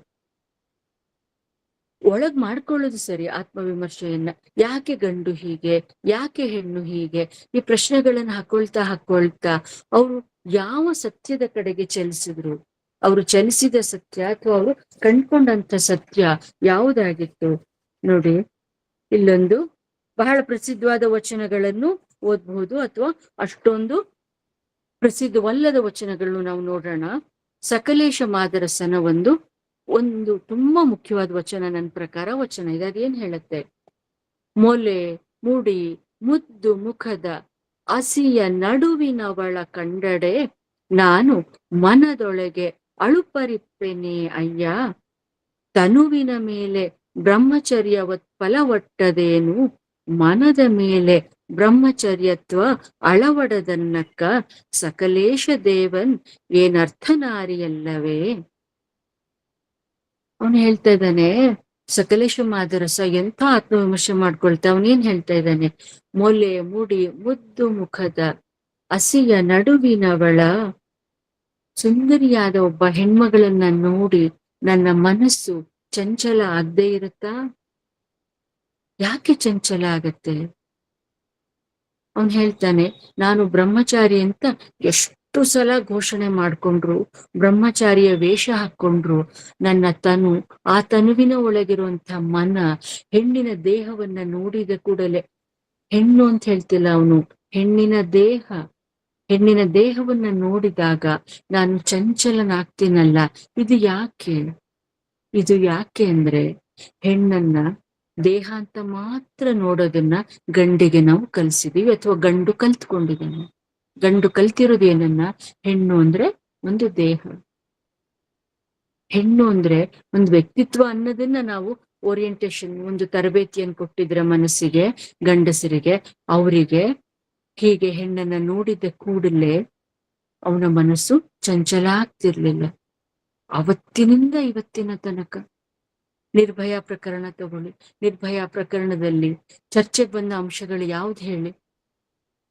ಒಬ್ಬ ಸ್ವಾಮೀಜಿ ಕೊಟ್ಟ ಉತ್ತರ ಏನು ಅಂತಂದ್ರೆ, ಅವಳದ್ದೇ ತಪ್ಪು, ಅವಳು ನಡುರಾತ್ರಿಯಲ್ಲಿ ಯಾಕೆ ಹೋದ್ಲು, ಯಾಕೆ ಬಸ್ನಲ್ಲಿ ಹೋದ್ಲು, ಯಾಕೆ ಅವಳ ಸ್ನೇಹಿತನ ಜೊತೆಯಲ್ಲಿ ಹೋದ್ಲು, ಅವಳು ಹಾಗೆ ಹೋಗ್ಬಾರ್ದಾಗಿತ್ತಲ್ವಾ? ಗಂಡಸರು ಹೇಗೆ ಅಂತ ಗೊತ್ತಿರ್ಲಿಲ್ವಾ ಅವಳಿಗೆ? ಅವಳು ಹಾಗೆ ಹೋಗ್ಬಾರ್ದಾಗಿತ್ತು. ಒಬ್ಬ ಮಂತ್ರಿ, ಆಗ ಕೇಂದ್ರದ ಮಂತ್ರಿ ಆಗಿದ್ದವರು ಕೊಟ್ಟ ಉತ್ತರ ಏನು ಅಂತಂದ್ರೆ, ಅಲ್ಲರಿ ಅವಳು ಯಾಕ್ರಿ ಅಂತ ಬಟ್ಟೆ ಹಾಕೊಂಡು ಹೋಗ್ಬೇಕಾಗಿತ್ತು, ಅಂತ ಬಟ್ಟೆ ಹಾಕೊಂಡು ಹೋದ್ರೆ ಅವಳಿಗೆ ಗಂಡಸರಿಗೆ ಕೆರಳದಿಲ್ವಾ? ಕೆರಳತ್ತೆ ಗಂಡಸಿಗೆ. ಆದ್ರಿಂದಲೇ ಈ ದೇಶದಲ್ಲಿ, ಈ ಜಗತ್ನಲ್ಲಿ ಅರ್ಧ ತಾಸಿಗೊಂದು ಹೆಣ್ಮಕ್ಳ ಮೇಲೆ ಅತ್ಯಾಚಾರಗಳು ನಡೀತಾನೆ ಇದಾವಲ್ವಾ? ಹಾಗಿದ್ರೆ ಗಂಡಸರ ಮೇಲೆ ಅತ್ಯಾಚಾರಗಳಾಗಲ್ವಲ್ಲ? ಗಂಡಸರ ಮೇಲೆ ಅತ್ಯಾಚಾರಗಳಾಗಲ್ಲ. ನಾವು ಸಾಮೂಹಿಕವಾಗಿ ಹೆಣ್ಣಿನ ಮೇಲೆ ಅತ್ಯಾಚಾರ, ಒಬ್ಬಂಟಿ ಹೆಣ್ಣಿನ ಮೇಲೆ ಅತ್ಯಾಚಾರ, ಉದ್ಯೋಗಸ್ಥ ಮಹಿಳೆಯ ಮೇಲೆ ಅತ್ಯಾಚಾರ, ಉದ್ಯೋಗಸ್ಥ ಮಹಿಳೆಗೆ ಲೈಂಗಿಕ ಕಿರುಕುಳ, ಕೌಟುಂಬಿಕ ದೌರ್ಜನ್ಯದಲ್ಲಿ ಲೈಂಗಿಕ ಕಿರುಕುಳ. ಸೊ ಪ್ರಶ್ನೆ ಇರೋದು ಎಲ್ಲಿ ಅಂತಂದ್ರೆ, ಹೆಣ್ಣು ಅಂದ್ರೆ ಅವಳು ಸೆಕ್ಸುಯಾಲಿಟಿ ಮಾತ್ರ ಅಂತ ತಿಳ್ಕೊಂಡಿದ್ರಲ್ಲಿ. ಹೆಣ್ಣು ಅಂದ್ರೆ ಅದೊಂದು ಲೈಂಗಿಕವಾದ ವಸ್ತು, ಅದೊಂದು ಲೈಂಗಿಕವಾದ ಸುಖವನ್ನ ಕೊಡಬಲ್ಲ, ಅವಳ ಒಪ್ಪಿಗೆ ಇಲ್ಲದೆಯೇ ನಾನು ಆ ಸುಖವನ್ನ ಪಡ್ಕೊಳ್ಬಲ್ಲಂತ ಹಕ್ಕು ತನಗಿದೆ ಅಂತ ಅವ್ರು ತಿಳ್ಕೊಂಡಿದ್ರಲ್ಲಿ. ಹೆಣ್ಣು ರಕ್ಕಸಿಯಲ್ಲ ಅಂತ ಹೇಳ್ತಾ ಇರ್ಬೇಕಾದ್ರೆ ಅದಕ್ಕೆ ಅನೇಕ ಅರ್ಥ ಛಾಯೆಗಳಿದಾವೆ ಅಂತ ನಾನು ಯಾಕೆ ಹೇಳ್ತಾ ಇದ್ದೀನಿ ಅಂತಂದ್ರೆ, ಇಲ್ಲಿ ಹೆಣ್ಣು ರಕ್ಕಸಿಯಲ್ಲ ಅಂತಂದ್ರೆ ಅವಳು ಗಂಡಸಿನ ಮನೋವಿಕಾರಕ್ಕೆ ಕಾರಣ ಆಗ್ಬಿಡ್ತಾಳೆ, ಅದರಿಂದ ಅವಳು ರಕ್ಕಸಿ ಅನ್ನುವ ಅರ್ಥವೂ ಇದೆ ಅಲ್ವಾ? ಮುಖ್ಯವಾಗಿರೋದೇ ಆ ಅರ್ಥ. ಹೆಣ್ಣು ರಕ್ಕಸಿ ಅಲ್ಲ ಅಂತ ಹೇಳ್ತಾ ಇರ್ಬೇಕಾದ್ರೆ ಅವಳನ್ನ ಉಪಭೋಗದ ಒಂದು ವಸ್ತುವಾಗಿ ಮಾತ್ರ ನೋಡೋದಿದೆಯಲ್ಲ, ಅದನ್ನ ನಾವು ಬಿಡಬೇಕು. ನಾವು ಬಿಡೋದು ಅಂದ್ರೆ ಯಾರು? ಇವಾಗ ಅನೇಕ ಸಂದರ್ಭಗಳಲ್ಲಿ ಹೆಣ್ಮಕ್ಳ ಬಗ್ಗೆ ಮಾತಾಡುವಾಗ ಹೆಣ್ಮಕ್ಳು ಅವರ ದೇಹವನ್ನೇ ಹೀಗೊಂದು ಆಯುಧವಾಗಿ, ಒಂದು ಆಮಿಷವಾಗಿ ಬಳಸಿ ಅವರು ತಮಗ್ ಬೇಕಾಗಿರೋದನ್ನ ಪಡ್ಕೊಳ್ತಾರೆ ಅನ್ನೋದನ್ನು ನಾವು ನೋಡ್ತಿರ್ತೀವಲ್ವಾ? ಇದೆಲ್ಲ ಸಾಧ್ಯ ಆಗದ್ ಯಾಕೆ? ಇದೆಲ್ಲ ಯಾಕೆ ಸಾಧ್ಯ ಆಗುತ್ತೆ ಅಂತಂದ್ರೆ, ತಾನು ಏನನ್ ಕೊಟ್ರೆ ಗಂಡಿನಿಂದ ಏನ್ ಬೇಕೋ ಅದನ್ನ ಪಡೆಯಬಹುದು ಅನ್ನುವ ಸತ್ಯ ಈ ಹೆಣ್ಮಕ್ಳಿಗೂ ಗೊತ್ತಿದೆ. ಸರಿ ತಪ್ಪಿನ ಪ್ರಶ್ನೆಗೆ ಆಮೇಲೆ ಬರೋಣ. ಆದ್ರೆ ಇದೊಂದು ದಾರಿ ಅನ್ನೋದನ್ನ ಹೇಳ್ಕೊಟ್ಟಿರೋದು ಯಾರು? ಸೂಳೆಗೇರಿಗಳು, ವೇಶ್ಯಾಗ್ರಹಗಳು ಯಾರ ಸಲುವಾಗಿ ಇವೆ ಅಲ್ವಾ? ಇವೆಲ್ಲ ಅಂಶಗಳನ್ನ ನಾವು ಯಾಕೆ ಮತ್ತೆ ಅವು ಹೊರಟು ಅದರಿಂದ ನಮ್ಗೆ ಹೊರಡ್ತಾ ಇರೋದು ಅಪ್ರಿಯವಾದ ಸತ್ಯಗಳು. ಆದ್ರೆ ಈ ಅಪ್ರಿಯವಾದ ಸತ್ಯಗಳನ್ನ ನಾವು ಎದುರಾಗ್ಲೇಬೇಕು. ಯಾಕಾಗಿ ಎದುರಾಗ್ಬೇಕು ಅಂತಂದ್ರೆ, ನೀವು ಹೆಣ್ಣನ್ನ ದೇಹ ಅಲ್ಲ, ಅದೊಂದು ವ್ಯಕ್ತಿತ್ವ ಅಂತ ಗುರುತಿಸುವ ಮನಸ್ಥಿತಿಯನ್ನ, ಆ ಆಲೋಚನಾ ಕ್ರಮವನ್ನ, ಆ ಗ್ರಹಿಕೆಯನ್ನ ನಾವು ಪಡಿಬೇಕು ಅಂತ ಆದ್ರೆ ಈ ಅಪ್ರಿಯವಾದ ಸತ್ಯಗಳನ್ನ, ಅಪ್ರಿಯವಾದ ಪ್ರಶ್ನೆಗಳನ್ನ ನಾವು ಎದುರಾಗ್ಲೇಬೇಕು. ಇಲ್ಲಿರುವ ಇನ್ನೊಂದು ಧ್ವನಿ ಅರ್ಥ ಇಷ್ಟೊತ್ತಿಗಾಗ್ಲೇ ನಿಮಗೆ ಗೊತ್ತಾಗಿದೆ ಅಂತ ಅನ್ಕೊಂಡಿದ್ದೀನಿ. ರಕ್ಕಸ ಯಾರು? ಹೆಣ್ಣು ಮಾಯೆ ಎಂಬರು ಹೆಣ್ಣು ಮಾಯೆಯಲ್ಲ, ಮಣ್ಣು ಮಾಯೆ ಎಂಬರು ಮಣ್ಣು ಮಾಯೆಯಲ್ಲ ಅಲ್ವಾ? ಹೊನ್ನು ಮಾಯೆ ಎಂಬರು ಹೊನ್ನು ಮಾಯೆಯಲ್ಲ. ಮನದ ಮುಂದಣ ಆಸೆಯೇ ಮಾಯೆ ಕಾಣ ಗುಹೇಶ್ವರ. ಹೆಣ್ಣನ್ ಮಾಯೆ ಅಂತ ಕರೆದ್ರು, ಹೆಣ್ಣನ್ನ ರಕ್ಕಸಿ ಅಂತ ಕರೆದ್ರು. ಕೊನೆಗೆ ಅಲ್ಲಮ್ಮ ಸತ್ಯವನ್ನ ನಮ್ ಕಣ್ಣೆದ್ರಿಗೆ ತಂದಿಟ್ಟಿದ್ಯೇನು ಅಂದ್ರೆ, ಅಪ್ಪ ಹೆಣ್ಣಲ್ಲ, ಮಣ್ಣಲ್ಲ, ಹೊನ್ನಲ್ಲ. ಸಮಸ್ಯೆ ಇರೋದು ಎಲ್ಲಿ ಅಂದ್ರೆ ನಮ್ಮ ಮನಸ್ಸಿನಲ್ಲಿ. ಮನಸ್ಸಿನ ರಕ್ಕಸತನ ಇದೆಯಲ್ಲ, ಆ ಮನಸ್ಸಿನ ರಕ್ಕಸತನವನ್ನ ನಾವು ಗೆಲ್ಲಬೇಕಾಗಿದೆಯಲ್ಲ. ಹೆಣ್ಣು ರಕ್ಕಸಿಯಲ್ಲ, ರಕ್ಕಸಿ ಅಥವಾ ರಕ್ಕಸ ಯಾರು ಅಂದ್ರೆ ಗಂಡಿನ ಮನಸ್ಸು. ಆ ಗಂಡಿನ ಮನಸ್ಸಿನಲ್ಲಿರುವ ಆಮಿಷ, ಅದರಲ್ಲಿರುವ ಆಸೆ, ಅದರಲ್ಲಿರುವ ಅಹಂಕಾರ, ಅದರಲ್ಲಿರುವ ಬಂಡತನ, ಅದರಲ್ಲಿರುವ ಅಕಾರಣವಾದ ಅಧಿಕಾರದ ಕಲ್ಪನೆ. ಹೆಣ್ಣು ಅಂದ್ರೆ ನಾನು ಹೇಗ್ ಬೇಕಾದ್ರೂ ಬಳಸ್ಕೊಳ್ಬಹುದು ಅಂತ ತಿಳ್ಕೊಂಡಿರುವ ಅಕಾರಣವಾದ ಅಹಂಕಾರ, ಅಕಾರಣವಾದ ಅಧಿಕಾರ ಅಲ್ವಾ? ಅವ್ರಿಗಿರುವ ಆ ಅಧಿಕಾರಕ್ಕೆ ಏನೂ ಕಾರಣ ಇಲ್ಲವಲ್ಲ. ಏನಾದ್ರೂ ಅದಕ್ಕೆ ಆಧಾರ ಇರೋದಕ್ಕೆ ಸಾಧ್ಯ ಇದೆಯಾ? ಏನೂ ಇಲ್ಲ. ಮತ್ತು ಇಷ್ಟನ್ನೆಲ್ಲ ನಾನು ಹೇಳ್ತಾ ಇರುವಾಗ ಗಂಡಸರು ಮಾತ್ರ ರಕ್ಕಸರು ನಮ್ಮಲ್ಲೂ ಇರುತ್ತೆ, ಹೆಣ್ಣಿನಲ್ಲೂ ಆ ರಕ್ಕಸತನ ಅಂತಂದ್ರೆ ನನ್ನ ಮನಸ್ಸಿನ ಮೇಲೆ, ನನ್ನ ದೇಹದ ಮೇಲೆ, ನನ್ನ ಆಲೋಚನೆಗಳ ಮೇಲೆ, ನನ್ನ ಮಾತಿನ ಮೇಲೆ, ನನ್ನ ನಡವಳಿಕೆಯ ಮೇಲೆ ನಿಯಂತ್ರಣ ಇಲ್ಲದೆ ಇರುವುದೇ ರಕ್ಕಸತನ. ಅದು ಗಂಡಿಗೂ ಹೌದು, ಹೆಣ್ಣಿಗೂ ಹೌದು. ಅದರಿಂದ ರಕ್ಕಸತನ ಅನ್ನೋದು ಮನುಷ್ಯರ ಒಳಗಡೆನಲ್ಲಿ ಇರುತ್ತೆ. ಯಾವ್ದು ನಾವು ಮೃಗತ್ವ ಅಂತ ಕರಿತೀವಿ, ಆ ಮೃಗತ್ವ ಗಂಡಿನಲ್ಲೂ ಉಂಟು, ಹೆಣ್ಣಿನಲ್ಲೂ ಉಂಟು. ಆದ್ರೆ ಹೆಣ್ಣಿನ ಮೃಗತ್ವವನ್ನ ನಾವು ಕೆಟ್ಟ ಅಪರಾಧ ಅಂತ ಕರಿತೀವಿ ಅಲ್ವಾ? ಹಾದರ ಅನ್ನೋದನ್ನ ಹೆಣ್ಣಿನ ವಿಷಯದಲ್ಲಿ ತುಂಬಾ ಹೀನಾಯವಾಗಿ ನೋಡ್ತೀವಿ, ಗಂಡಿನ ವಿಷಯದಲ್ಲಿ ನೋಡ್ತೀವಿ ಹೀನವಾಗಿಲ್ಲ ಅಂತಲ್ಲ. ಆದ್ರೆ ಹಾಗೆ ಹೇಳ್ತಾ ಇರೋವಾಗ್ಲೂ ಅವ್ರು ಅದನ್ನ ದಕ್ಕಿಸ್ಕೊಳ್ಬಲ್ರು ಅನ್ನೋ ಸತ್ಯ ನಮಗ್ ಗೊತ್ತಿರುತ್ತೆ, ಅವ್ರಿಗೂ ಗೊತ್ತಿರುತ್ತೆ ನಾವಿದನ್ನ ದಕ್ಕಿಸಿಕೊಳ್ಳಬಲ್ಲೆವು ಅಂತ. ಸೊ ರಕ್ಕಸತನ ಅನ್ನೋದು ಎಲ್ಲದರಲ್ಲೂ ಇರುತ್ತೆ. ನಾನು ಬಳಸೋ ಭಾಷೆನಲ್ಲಿ, ನನ್ನ ನಡವಳಿಕೆನಲ್ಲಿ ಅಲ್ವಾ? ಅದು ಪ್ರಭುತ್ವ ಇರ್ಬೋದು, ಇನ್ ಯಾವುದೇ ವ್ಯವಸ್ಥೆ ಇರ್ಬೋದು, ಎಲ್ಲದರಲ್ಲೂ ಇರುತ್ತೆ. ಅದರಿಂದ ಹೆಣ್ಣು ರಕ್ಕಸಿ ಅಲ್ಲ ಸರಿ, ಆದ್ರೆ ಹೆಣ್ಣು ದೇವಿಯೋ? ಅದೂ ಅಲ್ಲ. ಹೆಣ್ಣು ದೇವಿಯೋ ಅಂತ ಕೇಳಿದ್ರೆ ನಾನು ಅದನ್ನೂ ಅಲ್ಲ ಅಂತ ಹೇಳ್ತೀನಿ.